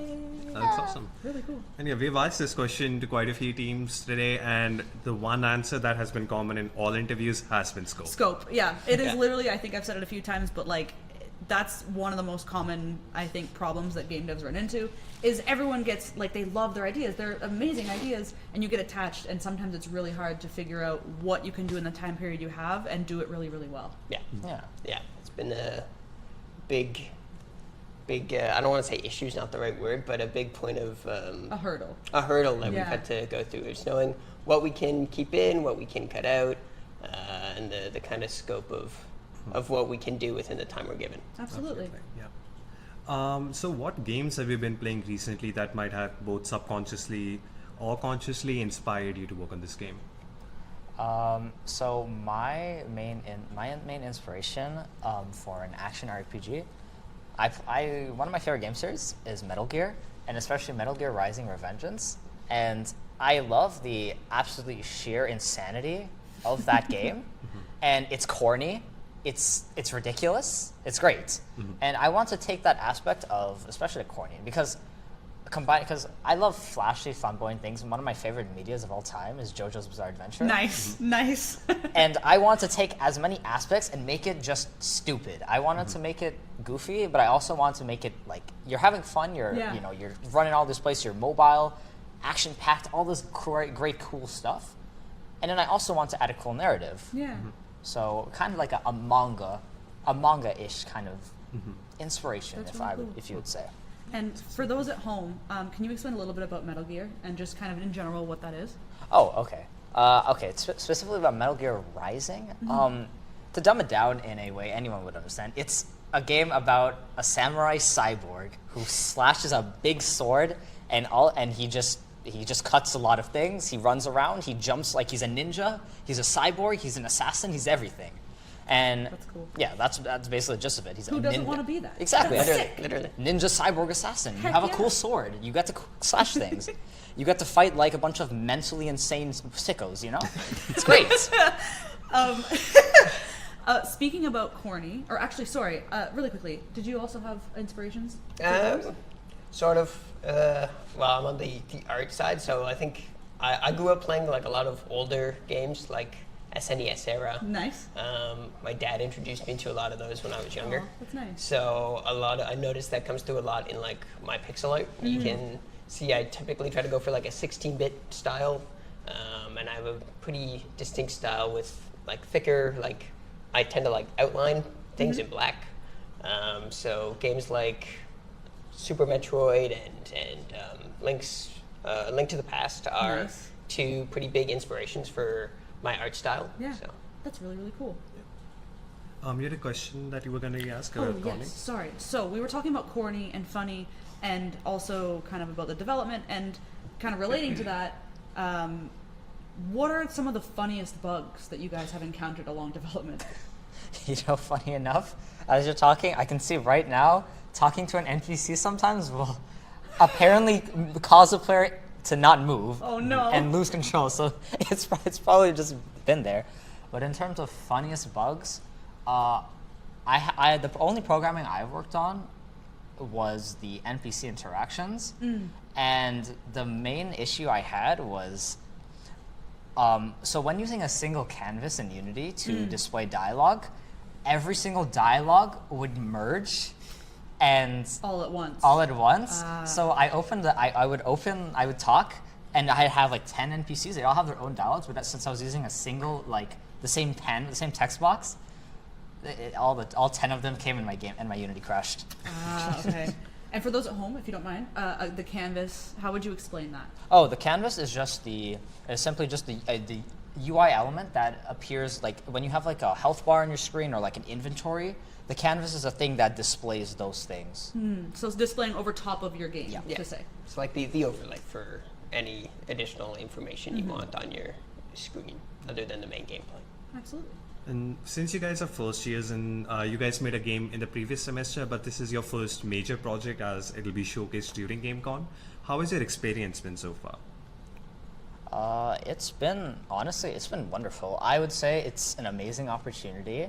It's such a good way to get into the industry, and it's a major jump. So there's a little bit of like, holy crap, I can't believe I'm doing this. Yeah. But at the same time, going from just in-class assignment to doing a major event that you have that gets you like seriously into the industry and gives you a chance opportunity to create this awesome portfolio. I think it's fantastic. Absolutely. It's super cool. Because before this, our biggest project was we made a Kirby-like fan level essentially. We did like our own boss fight for Kirby, which That's I think so cool. probably inspired why our game right now is so like boss centric. Like there's a big focus on the bosses because our first like big experience working together was making like super like amped up Kirby boss fight. That's so cool. So it's cool seeing the iteration from that to now essentially making one level to going to a full game. Well, full-ish game, as big as it's supposed Still to in be for development, Gamescom. but yeah, absolutely. It's been super fun, super interesting, taking what we can learn from our first projects and applying it to this one in That's so different and creative ways. So. Yeah. Speaking of learning, I guess before we start to wrap up the interview, what are some of the most challenging things you encountered during the game? And knowing what you know now, if you were to go back and give yourselves some advice, what would it be? So for me, for the art side, a big thing that was a challenge was scaling everything properly. This was a problem I ran into on the last project, but on this one especially because there's so many more assets, scaling everything specifically around the player can be a bit of a challenge because we came up with these awesome boss designs. We only really saw one earlier here, but there's quite a few other awesome boss designs. And getting those to a scale that fits with the player because he's relatively small, right? Yeah. So we had to scale those down in a way that still like kept them feeling like themselves, but with less detail. It was a challenge for sure. Especially with pixel art. Yeah, because it's can be a fairly limiting medium because you can only work with the pixels, right? So that's been the biggest challenge for me on the art side is getting the character scaling to look proper. And yourself? Well, in terms of project management and design, for your main challenge is making sure everybody is on task, and herding cats for real sometimes. Yeah, sometimes it can be frustrating. It can be a challenge, but you also have to take upon yourself to acknowledge that responsibility you've taken as that lead, on top of doing your own work. So, like I said, I mentioned previously, the really ambitious designs is definitely a setback because you kind of cause this like mentality where your team's like, what the hell, how am I supposed to do this? And then you go, okay, fine, let's compromise, we're gonna do this instead. And then you learn that, and that was the first thing. You're going to probably learn that a lot every time you design something. And then also I did arts. So in terms of arts, I am not like, I'm not an amazing artist. We're all learning. Don't you worry. Don't say that. Well, okay. Art is my secondary for a reason. I enjoy my art, but art is quite overwhelming because I would consider myself a little bit of a perfectionist. So I find myself often I feel you. going back and forth. I do an animation. I send it. I say, here's my thing. I go and I look at it again in the Discord. I go, I gotta redo this. I get you. So I delete the message, go back, change frames, I go send it again, and then the same process repeats 3 or 4 times until I'm truly happy with it. Yeah, and that's something that as you go further in your years and you make more games and practice more, that's something you'll slowly start to get over. Absolutely. Because it's something a lot of developers and in my opinion a lot of creative people in general face, because a lot of creative people are perfectionists. So it's practice is all that matters. Practice gets you everywhere. And what you take from it as well. For sure. But yeah, before we wrap up, is there anything else that you haven't mentioned yet that you'd like to let the people at home know? Oh, yeah, in terms of what you're seeing here is a very, very rough version of what we will have, because in the next few weeks, I cannot wait I cannot wait to display what we have, because I am very proud and I'm sure it'll be amazing. Yeah, Absolutely. There's still like parts of the game that are mostly finished, but just not implemented into this demo. Like the other levels, we have other levels that are like the art for them is pretty much done. They just need to be like implemented into the build. Absolutely. So this is just kind of a sneak peek, but a very early look at what's to come. And it looks great. You guys have done a great job. In first year, you guys only have the semester, and we're really excited to see what you guys are going to do between now and GameCon. Thank you guys so much for coming and sitting down with us today. Thanks for having us. And make sure to check out their game at GameCon. All right, thank you.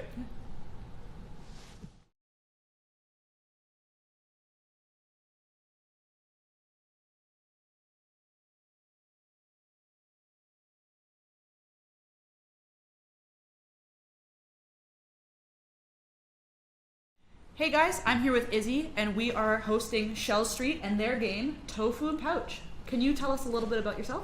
Okay, my name is Ridger. I am the project manager as well as one of the art and 3D asset creators for the Shell Street. So, Shell Street, how did the name come about? Funny enough, there is literally no deeper meaning or anything. It's just that one day, Koho Haochi, another one of our artists, created a server, called it Shell Street, ran with it ever since. Fair That's enough. awesome. Very catchy. Yeah. What is the game Tofu and Pouch about? I can see it's like a very cartoonish, stylized, cute-looking game. Basically, Tofu and Pouch is a 3D platformer with a little bit of action in it, and it's built around the main mechanic of changing costumes for the scenario that you are required to deal with. One of the main focuses we want to deal with is allowing for creative solutions. There is no one point solution. You can tackle the same issue multiple different ways. That's really cool. That sounds fun. So, as the game is in development, I know it's not at its finished point that it will be for GameCon, but what would you say is your intended player experience? Our intended player experience is basically a really quick, easy onboarding, which contrasts our previous games, Project Scarf, with its very harsh learning curve and very skill issuing type Skill-based? type gameplay. For this game, we want to have quick, easy onboard. Anyone can pick it up, play it for a couple minutes, and immediately know how to play the game at a basic level. We also have a high skill ceiling, just so for those people that want to put in the hours, test different movement strategies, they're able to just sit there and find something new. That's really cool. So now that you're in second year, and especially after the success Project Scarf had in the first year, what's your experience been working on this game? Working on this game has been a very fun and chaotic mixed bag. We, of course, are very dedicated to the game. It's just that it's been very inconsistent due to getting used to the new courses, getting used to working a bit in 3D, just learning a bit more about ourselves and how the group can operate alongside new skills. So teamwork has been something that you guys have been really focused on, along with kind of getting used to a new schedule and things like that? Yeah, because the way I want to operate with Shell Street is communication is key. Absolutely. Transparency, just be very open to what you're doing, and if you have any blockers, it's not going to be an issue. As long as you're open, we can work together. Absolutely. This is a collaboration. Even though everyone has their own things to work on, I want to know what's going on, even if it's not something I understand. If it's programming related, I will ask Brandon or Adam for just heads up oh, what's going on for this? Or can you just give me a quick update with something I can understand? And I just appreciate that from them. Absolutely, checking in, things like that. Yeah, and that's extremely important. A lot of teams, especially in the earlier years, they struggle a lot with communication, so making sure that it's a strong suit from the very beginning leads to a lot of, it returns dividends in the future. 100%. And speaking of your experience developing the game, especially since it's 3D with a custom art style and look, I'm sure you guys came across quite a few bugs during the development process. So what were some of the funniest bugs? One bug that Brandon told me about that he thinks is like the most humorous is just something to do with the gliding. He told me that there is basically just no cooldown with the gliding, so the gliding can just continue like that. It's just very funny. The animation is completely broken, but it's just humorous. He's just a cute little guy flipping around in the air. Yeah. Thank you, Brandon. It looks really pretty. So, if you don't mind me asking, what kind of games have you been playing lately, and what kind of games, or what games in particular, do you find have influenced this game? In terms of games, personally, I've been playing. I've been getting back into Rainbow Six with my friends because my high school friends basically hit me up like, "Yo, Ridger, we're back on the Rainbow Six grind. Sick. Awesome. Want to go play?" I'm like, "Yeah, sure." Another game I have been playing due to like some of my influence from colleagues at Game Dev is Warframe. Nice. Just because nice. they're like, I saw that, I'm like, okay, I will play this if you play with me, and they're like, sure, and that's gone into it. In terms of games that like influence Tofu and Pouch, it's mainly A Hat in Time and Super Mario 3D, because they have that 3D platformer aesthetic and feel that we want to go with. We just want to put our own spin on the genre. So, for those at home that might not know what A Hat in Time is, can you explain very briefly what that game is? A Hat in Time is like indie to like semi-professional, not semi-professional, an indie game created by like basically a company with lesser money compared to your Ubisoft or EA.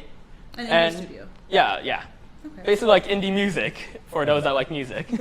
A Hat in Time follows the adventure of a girl with a hat as she just goes into different worlds using different powers with her hat and platforming and just solving puzzles. I can definitely see the parallels between that and the game that you guys are creating. Yeah. Oh, little chicken bowling balls. They're so cute. I love them. Yeah, this looks up like just phenomenal. Yeah, so, visually amazing. incredible. Cannot wait to see what you guys continue to do. How has the development in terms of the like aesthetic been for you guys? Do you have any major inspirations for just the aesthetic and the art style? For aesthetic art style, at first we sampled the idea of Animal Crossing because we want the idea of anamorphic, like basically animalized, humanized animal characters, but we want to find the like the fine line between uncanny valley and something that's like too animalistic. Got you. So we're just trying to, a lot of experimentation. Like the current, as you saw during the dialogue throughout the presentation, that is like one of our first designs of the main character. We ended up changing it just due to the fact that it looks a bit too animalistic. Got you. And doesn't feel like something that will work for a general audience. Trying to push it more towards the middle ground. Yes. Absolutely. And apart from aesthetics, when you started working on the game, what was your initial idea and how has it grown and matured over the semester? The original idea was so advanced. Basically, we had a hub world. You go into different little worlds, each with their own costumes, each with their own mainline story and small issues caused by a Lydon who just loves causing inconveniences on everyone. And we just had to like cut a lot of it due to the fact that we have to keep up with coursework. We realized that everyone's taking on a bit too much if we continue with that idea, so we decided to cut down. We're now focusing on a single world, which is the Wild Wild West, and a single costume, which is the cowboy costume. And we're just trying to condense it a bit. Adorable. Yeah. Just looks super great. And what is the main experience you want the players to take from this game? The main experience is basically just a sense of freedom, a comedic game that can just sit, laugh with friends, have fun with it. Just something that's freeing and just not very constrained. Another thing I just want to talk about is our settings. We try to become more like accessible. If we can go to the change sensitivity, we decide to, Adam, who is brilliant by the way, decides to allow you to change your sensitivity during the gameplay, so you can like move the camera around and change it just so you're like, you don't have to keep on going in and out of the setting to change sensitivity. Yeah, that's just really cool. make it easier. Yeah, that's something I would have never thought of doing myself, but that's something I'm definitely incredibly seeing. Smart. Yeah. Oh my gosh. Yeah. I guess the last question, just wrapping up. Knowing what you know now, and kind of the challenges you faced over development, what, if anything, is something that you would go back and tell your younger self to kind of help them out? In terms of what I'll tell my younger self, is basically just head up, keep going. It's like there's ups and downs for everything. Game dev is no exception. there's definitely like the downs with it, but the ups are exceptional, and just keep at it. Another thing I would tell my younger self is just appreciate your teammates. They're amazing people. They put a lot of me, despite how much times I've fumbled, they've been completely honest and just always helping me through everything. Without them, Shell Street wouldn't be a thing. Without them, Project Scarf wouldn't be a thing. And without them, even this game wouldn't be as good as it is now. That is an extremely wholesome note to end on. Teamwork and communication are the name of the game in game dev. Absolutely. 100%. But yeah, thank you so much for sitting with us and having that beautiful final answer. That was so cute. And oh my god. yeah, guys, this has been Shell Street, the developers of Tofu and Pouch, and make sure you go onto the GameCon website and check out their game. And yeah, looking forward to seeing what the final product is. Absolutely. Thank you. Thank you.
GameCon's so competitive. Let's give yourself a round of applause. Yeah.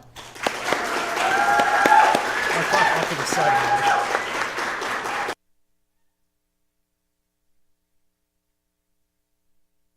GameCon would not exist without the hard work of our students, but there's a couple other people we should recognize as well. To the professors of the Game Dev program, we'd like to thank you on behalf of all students for sharing with us the opportunity to learn. Ontario Tech wouldn't exist without them, so let's give them a huge round of applause as well.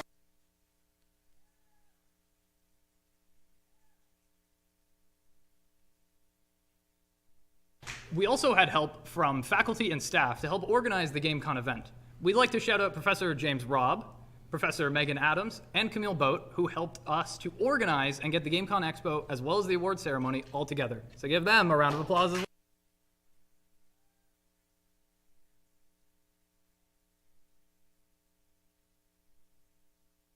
well. I'd like to give a special shout out to the lab supervisors this year, Minal Saman and Jake Gibbons. This is Jake's last year at the Game Lab, and he's been really instrumental in the success of the GDSA this year and before. He supported us in creating the best possible community for game development students at every opportunity. And we'll be missing him dearly next year, as well as every year after that. So please, let's give a great, warm round of applause for Jake Imanol.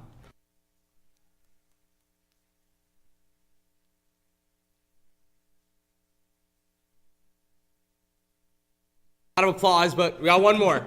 Lastly, we couldn't have done this without the support of our audience at home. Whether it's mom or dad, our brothers, sisters, friends, or anyone else, you stood by and supported us through our sleepless nights, helped us with our frustrations, or through our frustrations. When we had that one random bug, we spent all night trying to debug it, and actually it ended up being a feature, so it's pretty great. But we're all thankful for your support, so let's give them one last big round of applause.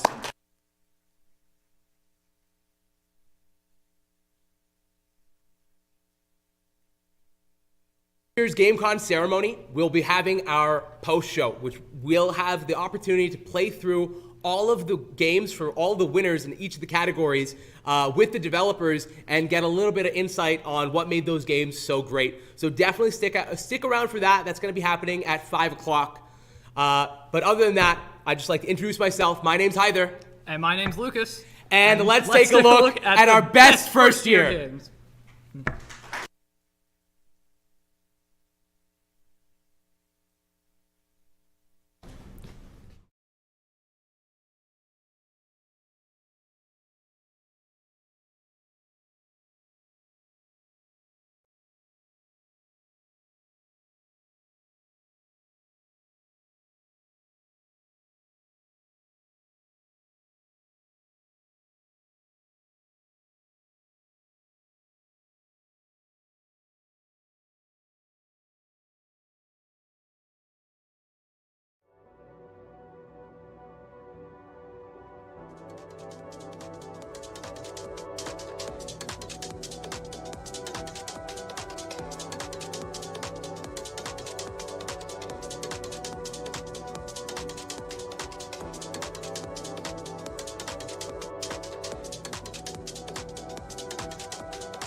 Hello, welcome to being the first best year. My name is Nazifa Alam and I will be presenting best first year. Okay, best first year. I am also known as your first TA, your art TA, and I'll be talking about what you have done throughout the semester. For the 4 months, you have created your own game from scratch and also created small projects before. You probably faced several challenges, but this is your first time creating a game on your own from the bottom up. You guys should be proud of yourself. You guys did it. Congratulations on creating your first game. Maybe you've made some similar projects before, but this is for GameCon. Congratulations. And you slayed. Let's roll the nominees. Oh, okay, so we're told the wrong way. So the best first year goes to Beat 'em Up by Douglas.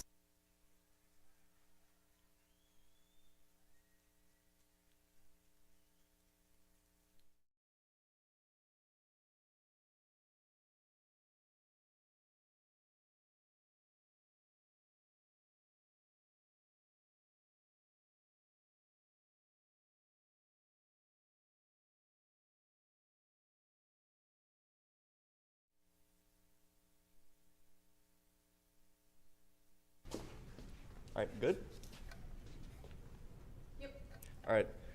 I would just like to thank my team for making this entire project possible. This has been a project with a lot of just, I guess, compassion on the team. Everybody worked really well with each other, and we just got to create a very enjoyable experience. And also, I think we'd all like to probably thank our families, who some of which might be watching right now. And yeah, thank you, everybody.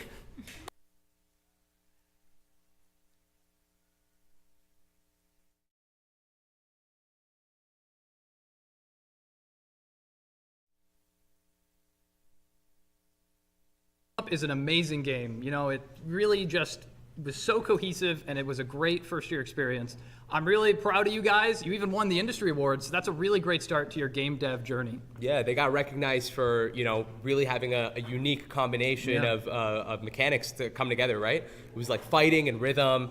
Kind of reminds me of like capoeira, Oh, right? Yeah, I think I could do a little bit of capoeira. I'm kind of working on, you know, Eddie Gordo, Tekken. Oh yeah. Right? No. I mean, listen, you might have kicks, but you definitely have no rhythm. Bro, come on. I've been going to some of the GSC stuff, you know, Game Sound Club. They've been teaching me some things. Oh, yeah? Yeah. Like what? I don't know what they're teaching you. I don't go to GSC. Dude, you should go to GSC, but I should. Yeah. If you want to know what kind of stuff you can learn if you go to GSC, I mean, why don't we go ahead and see the best sound category? It's going to be presented by Rom DePrisco, and maybe we'll know what it's all about. Yeah.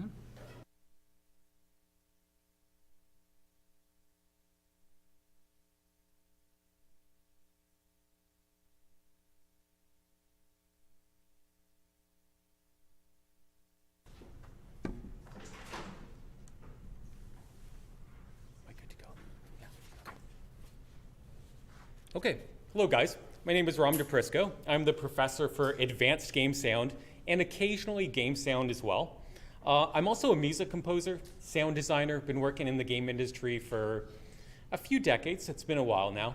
And I'm very happy to be giving out the award today for Best Sound.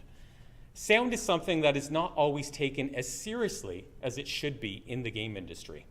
Sadly, it is something that is sometimes considered one of the less important aspects of development, and quite often in the industry, you will find fewer people working in the studio doing sound than for any other category.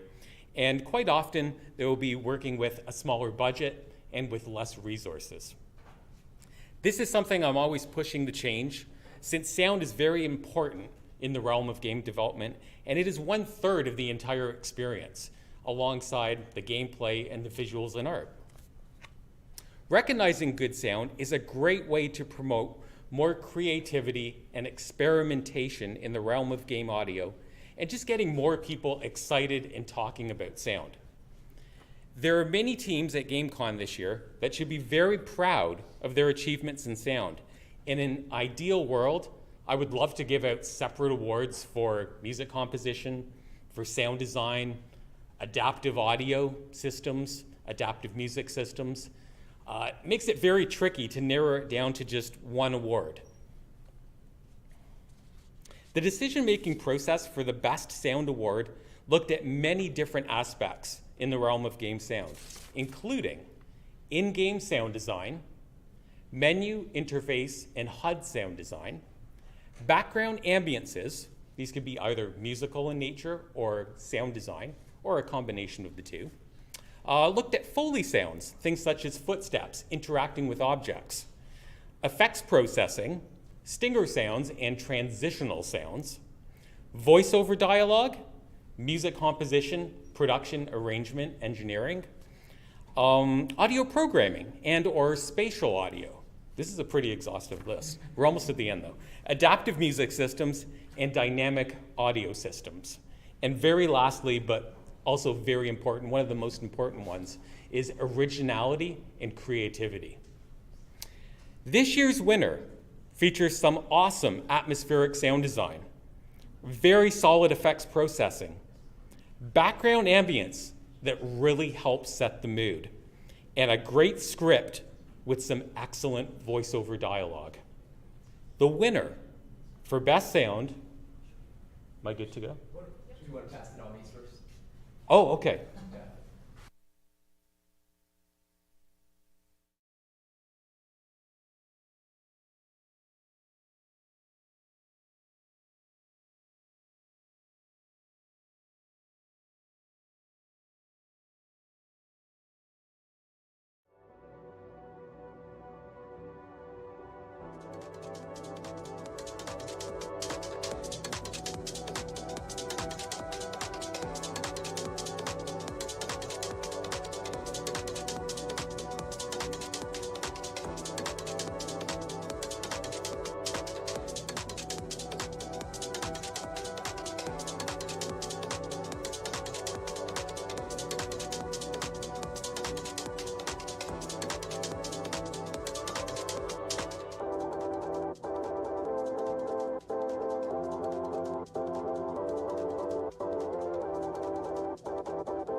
Okay, lots of great nominees there. Lots of amazing sound, music, sound design, voiceovers in those games. But the winner for best sound this year is Occupational Hazards by Chaos Theory.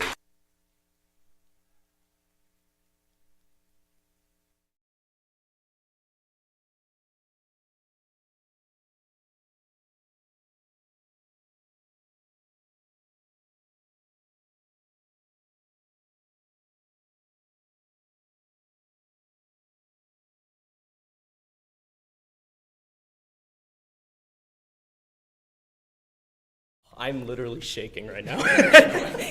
I'd like to just thank everyone so much for this award. It means a lot to me. And I just want to say it's an incredible honor.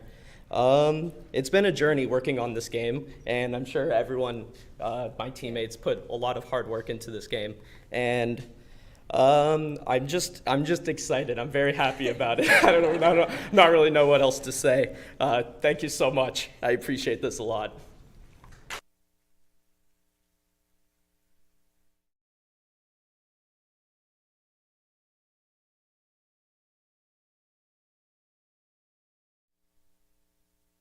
You know, that's a really fun game. I was playing it recently, and I really, I thought I had a good grasp on what all those monsters were. Yeah, they're all like, short little demon, Chunko Pop like characters, right? Bulky and big. Yeah, I mean, that's what I thought at first. But then, I was playing, and I was just doing a quick little run through. I was just trying to do things pretty quick, right? And then suddenly, this 7-foot tall, like, lizard humanoid person thing just ran at me at Mach 5. Yeah. Have you seen it before? Yeah, well, I think it makes like a weird noise, right? Well, I felt like, it was kind of terrifying. Yeah, I think it's the most scared I've been in recent times playing a horror game. Yeah. Well, it was definitely an interesting creature in that game. There's a lot of interesting creatures in that game. Yeah. Well, that's definitely it's one of the second-year games. There's a lot of fantastic second-year games, and it's their first time really working in 3D for most of them. And so let's go ahead and pass it over to Sam Canonico to hear about some of the best second-year games. Hello, everyone. Second year is all about growth. You get more than a semester to make a game for the very first time. And this gives you more time to polish things, iterate on some new concepts, and occasionally let your scope creep a little bit. We've all been there. But either way, this really gives these teams an opportunity to stretch their legs and put the work in.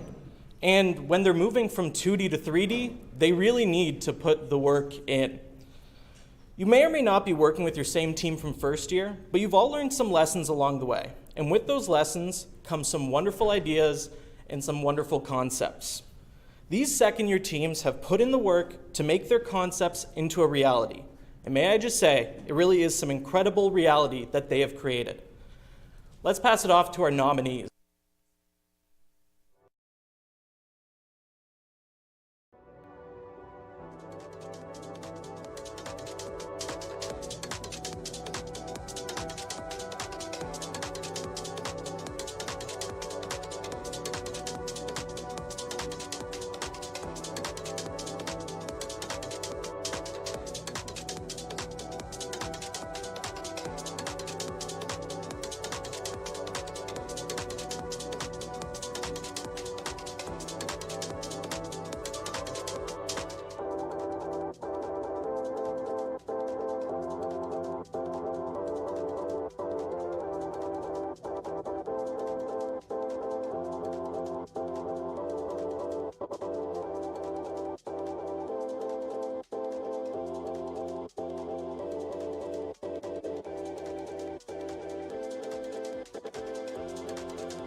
Those are some wonderful nominees, but we're here to present the award, so let's get to it. The award for Best Second Year Game goes to Fenris by 100 Ideas.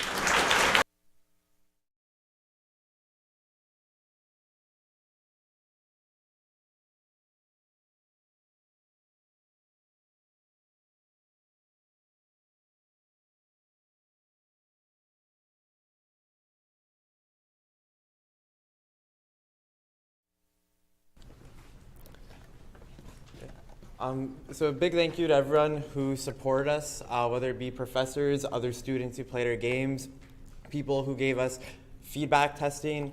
We really appreciate everyone who kind of just supported us along the way. I'm sure lots of groups had up and downs during it. We know our group definitely had a lot of issues, but it was really helpful having the support of all the classmates, the rest of our group, 100 Ideas, and then professors, like I said, and all that stuff. So thank you guys. We really appreciate the award, and it means a lot to us.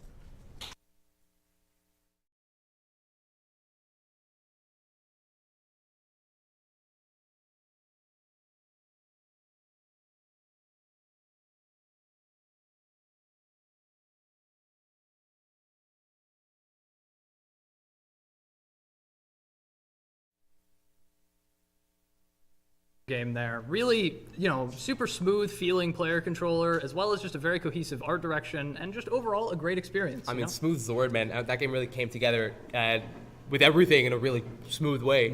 I mean, that's not the only smooth second-year game. There's some other smooth games this year. You play Tofu and Pouch? Yeah, it was really fresh and flowy. Yeah, man. The character movement, it felt like it came straight out of a Mario game. Yeah. And I mean, we're not the only ones to think so. Tofu and Pouch actually ended up winning the Industry Guest Award for second-year students.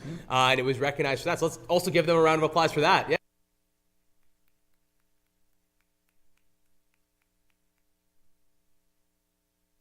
But I feel like how smooth a game is has a lot to do with design, and it's how well all these things can come together. And I think we should probably have an award for recognizing design. Don't you think so? I think that would make sense, right? But who would present it? I mean, I could do it. I'm right here. Okay. Listen, you're an okay designer, all right? But I don't know if you should be giving away the best design award. What, you think you should do it? Well, I never said that. Look, all right, buddy. Okay, listen, look. all I'm saying. If it's not me. It's not you. It's not me. I mean, could be James Robb. I think maybe. Okay, well, I guess let's pass it to James Robb for best design.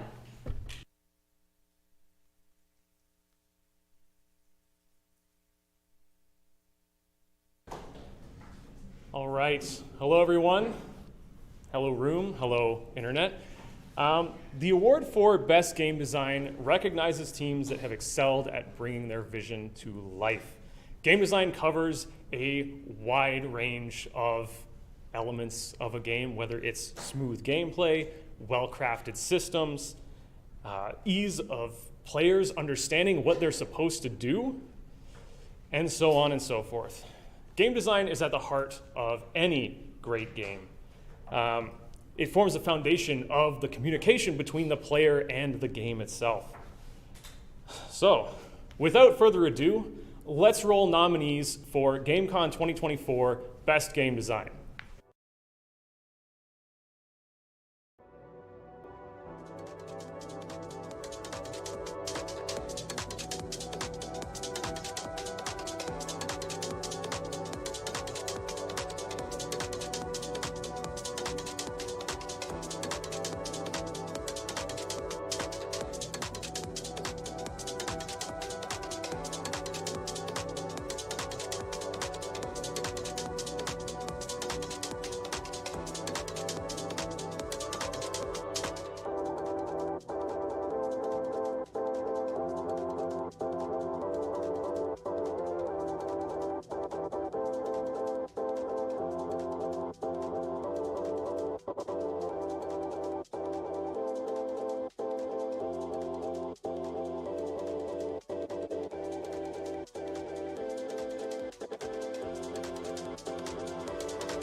So many nominees and so many great games.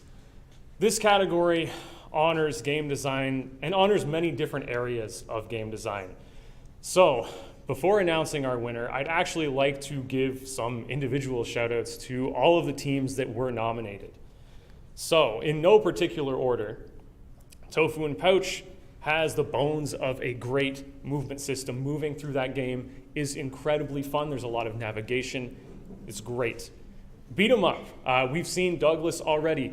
They very innovatively smashed two genres together and came up with a super fun rhythmic fighting adventure. Very cool. Operation Echo. Designing a good puzzle is so difficult. Finding that sweet spot between a puzzle that's really, really frustrating and also just super easy and trivial to solve, finding that and having those great aha moments is really, really difficult. Starlite allows players to customize their spell loadouts and play again and again, trying to find the coolest combinations, the most overpowered stuff, the wackiest stuff to play with. Lots of fun. And the Outreach, the Outreach has iterated on their formula and achieved a high level of polish over the past year. So I want to congratulate all nominees on their nominations and on the hard work that you've done. But you're not here to hear me talk about the nominees. You want to know who has won. So it is my great honor to present the award for Best Game Design to Operation Echo.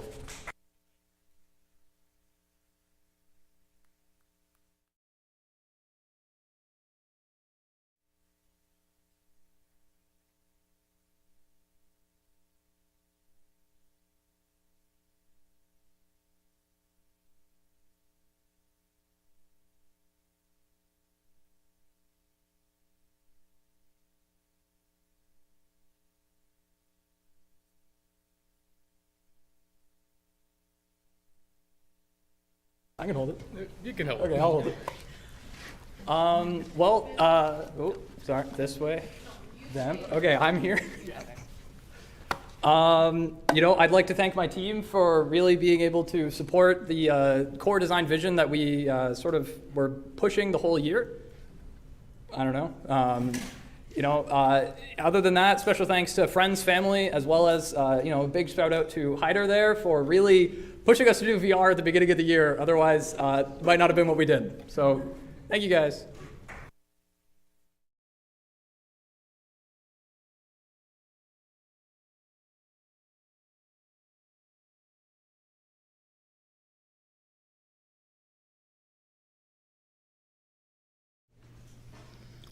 I mean, VR, that's pretty impressive. I might have, pushed them. I thought it was a good idea, but it was them who pulled through on it. And I mean, VR is pretty interesting. It's a pretty new space, so it's really cool to see a student project do VR. I don't think we've ever seen a GameCon game that does VR, so that's really cool, right? What? Well, what's up? We're hosting the show right now. Oh, I thought it was on the other camera. Is that not where we were? Okay. I'm on round 30. I can't really, Round 30? Yeah, round 30. I'm playing. What are you playing? The Strength We Can Mustered. Okay. All right. Well, it's a pretty good game. It's very fun. We were playing a lot of that one at home, to be honest. Okay. Get the sauerkraut. That's a really good item. Yeah. Also, the hot sauce is if you just get a lot of on hits and using the ketchup carbine, right? Yeah, of course. That's the best weapon in the game. Okay, but sorry, I got distracted. I got pulled in with the game as well. Maybe we should put this off. We should definitely put this off the side. Maybe keep it away. It's a fun game. I played a lot of it. I think we just wanted to shout it out because we both got addicted to it, played, spent too much time on it. It's a pretty fun game. But yeah. But Operation Echo, I mean, that was also recognized by our industry guests as a really innovative game, especially for its use of VR, right? Yeah. And it's really excellent that we have more students branching out into what kinds of games they can make. So that's really exciting.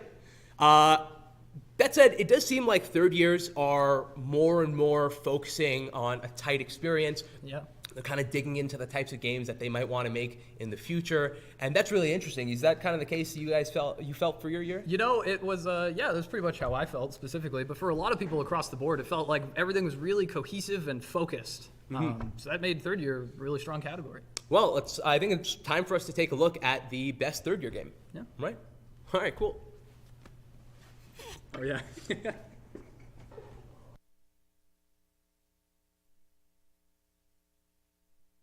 Bill was not able to make it today and was not able to present this award for our third year students, so I will be filling in.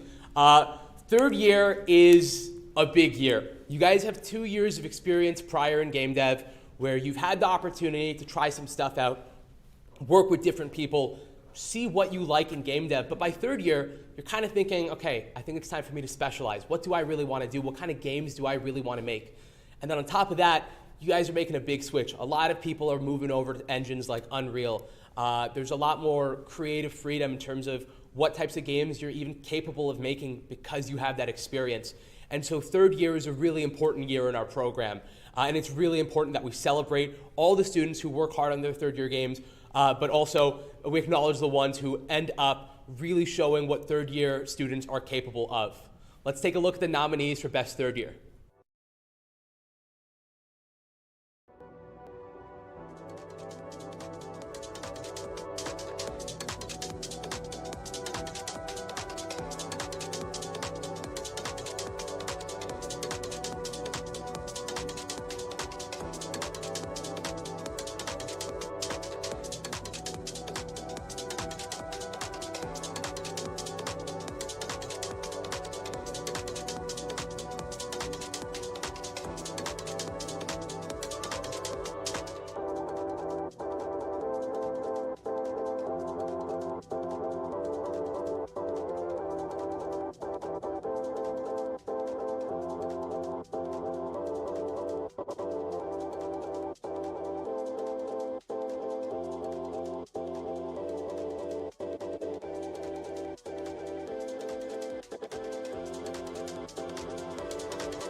All right.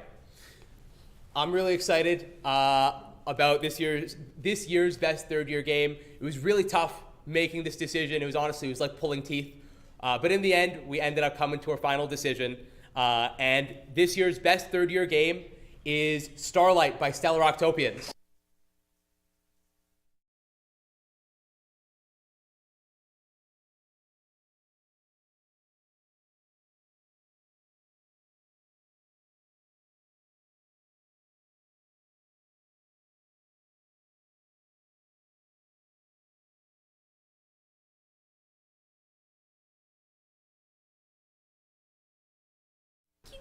Congratulations. Thank you. Congratulations, guys.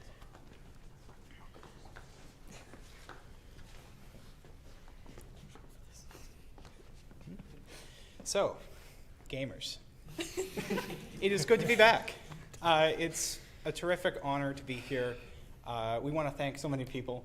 Let's start with our professors and our TAs for helping us learn everything and for helping us out with feedback and all that. Thank you so much to everybody who played our game, the players, especially our play testers, who gave us so much great feedback, so much enthusiasm, and for just generally being the reason why we make our games. And of course, thank you to our friends and our families for helping us get through everything. We're so glad that you all like the game so much, and we're really honored to be selected for this award. Thank you guys so much.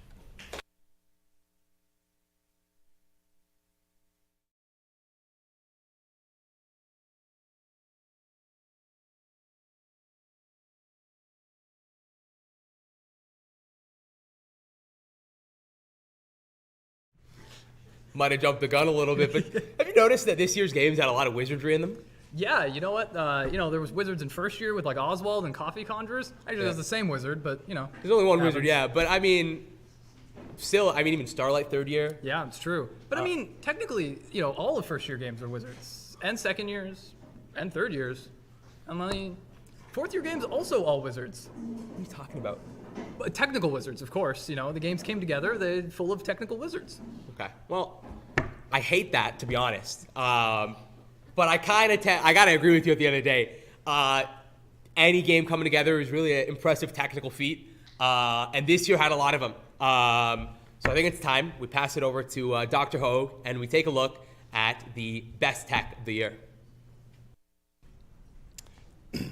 Hi.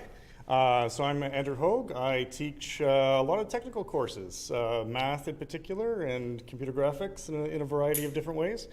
And so technical award is near and dear to my heart. And so the question is, what is the best technical award and what does it represent? And in my opinion, it represents not just the ones that have succeeded in creating the best programming system or the best piece of code or whatever. It's about the why and the how and how they design those systems, how they develop those systems, how it all comes together, and not just from a technical perspective, but also to help feed the art and the artistry, right, as a whole. So I'm extremely happy that to see all of these nominees, and it was a super hard task to look at the nominees and play all these games and try and choose ones that were the best from a technical perspective, because they all outshone a variety of different aspects in different ways. This isn't just about if they used a particular engine, because this goes from first year all the way up to fourth year. So there's engines from Unity to Unreal to Godot and other set of tools that have been developed. So I'm really excited to say that a lot of these nominees really went beyond those engine capabilities, right? They went and they said, okay, what does the engine give us, and then how do we make our game, even though there's some constraints that the engine provides? So let's roll the nominees and see what they're all about.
All right, so the winner of the Best Technical Award this year goes to Starlite by Stellar Rock Tokyo.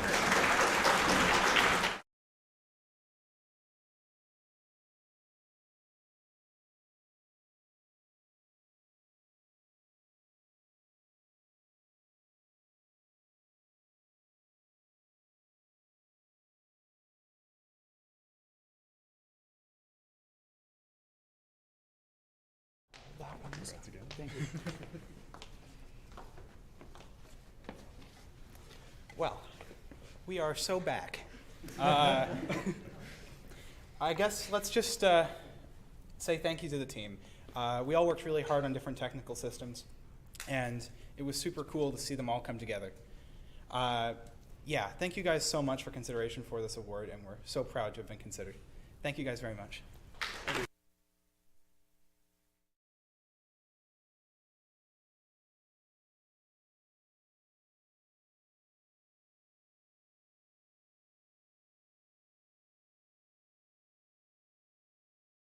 Start mocking the camera. All right. I mean, that's most of the categories, right? Yeah, I think so. There might be like, I don't know. I feel like we might be forgetting one. You think? I mean, if we forgot about it, it can't really be that important, right? Right, exactly. What do we I do? feel like it We can't did be- sound. Yeah, Sound that's a is big one. Obviously, we're gonna talk about that one first because I have friends who do sound. Yeah. They'd be mad at me if I, said sound wasn't important. Yeah. But so we got sound. That's here. Design. Design, that's a big one, yeah. Design's like up here for me, Well, but yeah. that's because I'm a game designer. We just did tech, right? So obviously Tech's not that important at all, I mean, you know. tech's like probably like bottom here. We did just say all games are technical wizardry, but listen, technical wizardry. All it is just magic. But it's not. I mean, whatever it is we're forgetting, it's not like it's probably one of the most important things for a game's success, right? I don't think You know, so. making sure people see the game and are attracted to it and find it interesting. See visual something. Visual. You know Oh, what? dude, I think I know what it's forgetting, man. Yeah. Yeah. It definitely wasn't important though, right? No, that's not an important award. But you know what we were forgetting that was important is the Best Art Award. Let's go ahead and pass that to Gavin Ball for Best Art.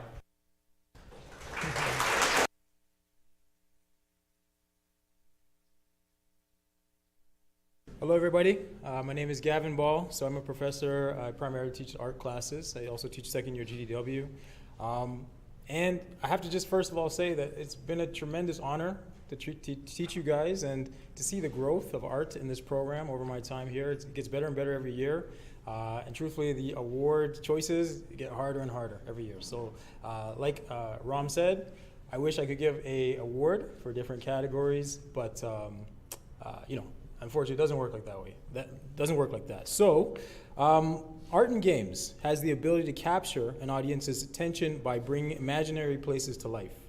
It can shock and amaze when done well. Most importantly, it can work in service of an interactive project's purpose to better communicate the vision of the game's creators. This year, for the Best Art Award, there were, as usual, many strong candidates, each showing excellence in different areas. We saw great characters, environments, UIs, and animations. Importantly, some of the games really used the visuals to create a cohesive and enticing world to explore, which for me ultimately became the deciding factor.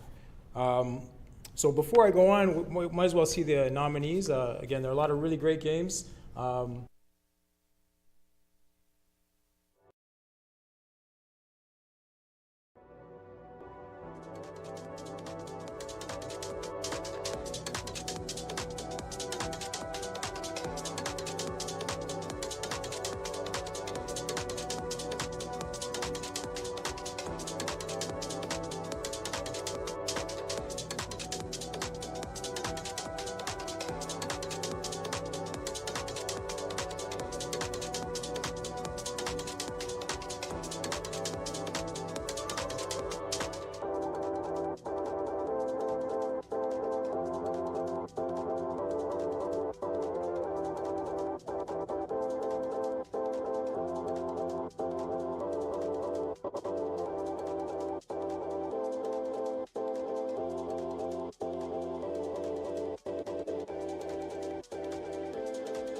So as you can see, a lot of really, really strong nominees. And even beyond that, there were even more great looking games. And again, it's a testament to everyone's hard work, the TAs, the professors, and the students. You guys just did a stupendous job.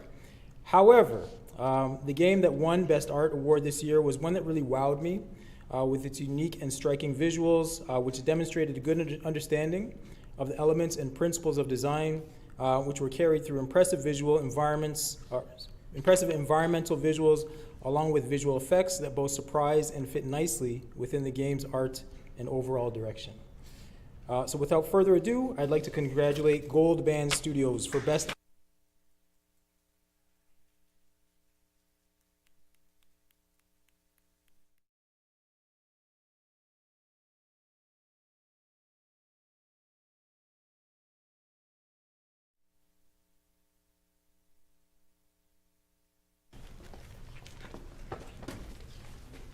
Wow.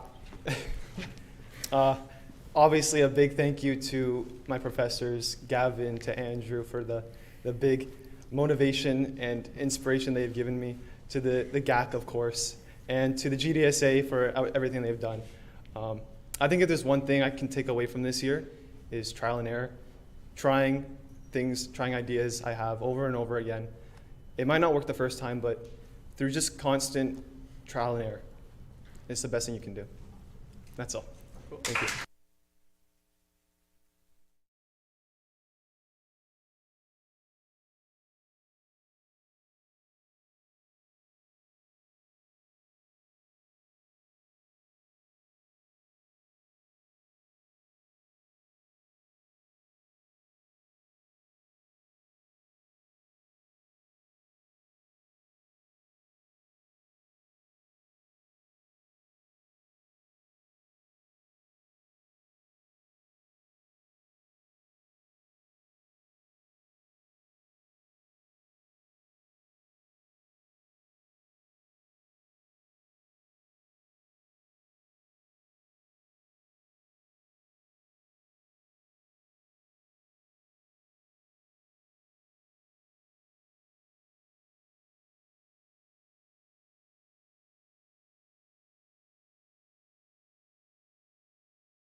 Yeah, I mean, you can see that Gold Band Studios, they really put a lot of love into that environment art as well as just their art across the board. You know, it's really nice looking. Yeah, man.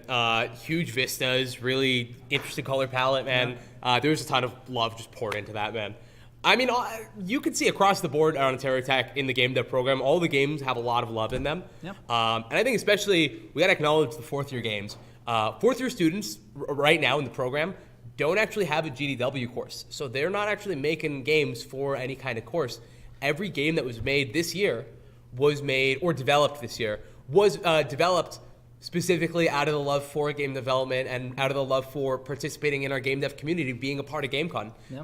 That's really important for a lot of students. And so it's really great to see how much love is being poured in across the entire program, even when it's not really necessary, right?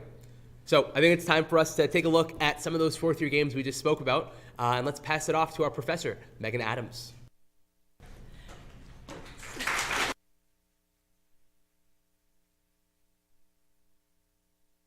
Is Professor Megan Adams. I teach primarily courses like narrative design, but I also have the pleasure of teaching our fourth years in courses that are intended to help them prepare for graduating and going on to do amazing things like business of gaming. As Heather said, the fourth years don't have to participate in GameCon. They do it not for grades, but because they are passionate about showing all of these younger years in the program what you can do when you have 4 years of this program under your belt and you've gotten to know your team and you've learned how to make wonderful work. Some of our teams revisited older projects and in some cases to find their passion for working together. Some of them kept reiterating really strong ideas to get better and better. And I think that all of our nominees have shown not only how far they've come, but a bit of a hint of how far they're going to go when they are out in the industry. So I would love to be able to show you and roll the nominees.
All of our nominees should be really proud of themselves for the work they've done, but I'm very happy to be able to announce that our winner for this category is Revision Interactive's The Outreach.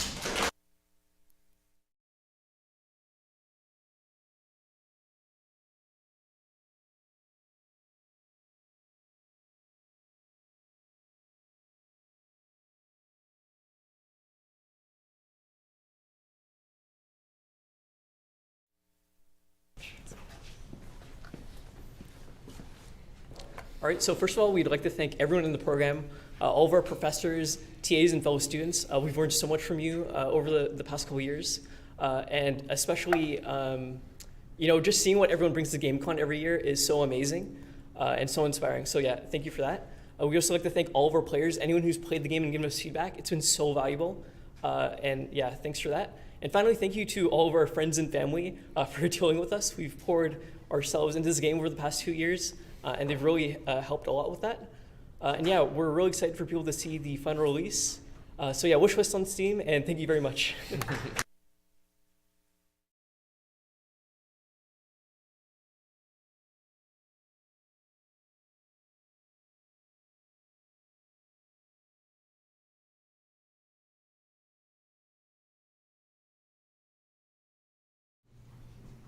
All right, well, we've got a lot of awards so far, and a lot of people have gotten to choose the awards. We've had some professors. The GDSA got to choose a couple of the awards, but what about the people? What about the people? They should get to choose an award, right? I think they should. They play the games. They're the most important part. They do play the games, right, guys? You guys play the games? Yeah. Sounds like they do. Sounds like they do play the games. And there were some great games. There's a lot of great games. And unfortunately, we don't get the time to recognize each and every individual game that we have here at GameCon. And that's a tragedy.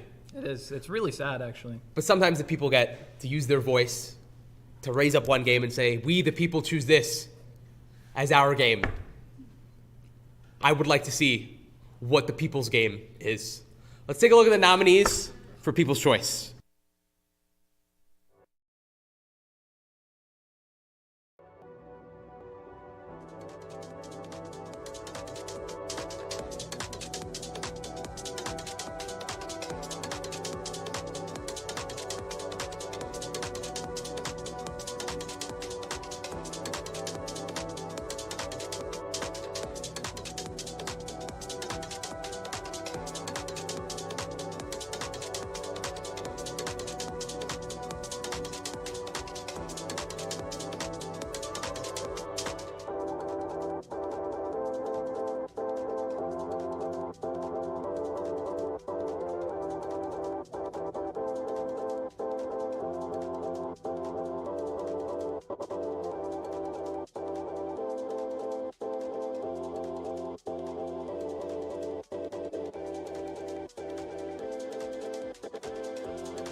All right, and now it is time for People's Choice. We have the info here on this card. Okay, so that's some great news. It's a great game, and the people seem to think so.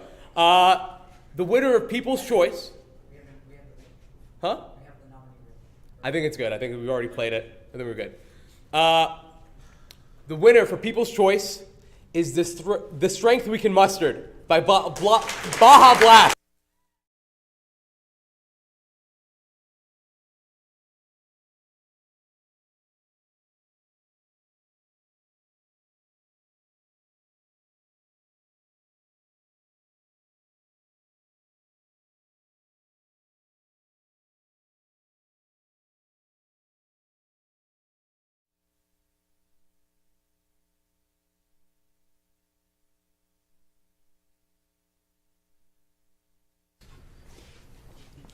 We'd like to thank everyone that helped us through with our development of their game. It was a lot for all of us. I think we broke every single aspect of the game at least 3 times during development. But it makes us really happy to see that despite all the issues, all of the headaches during development, people really seem to end up enjoying our game, which just makes us so happy, because that's really the most important part of game development, is being able to see people actually really enjoy your game. That's what makes it all worth it.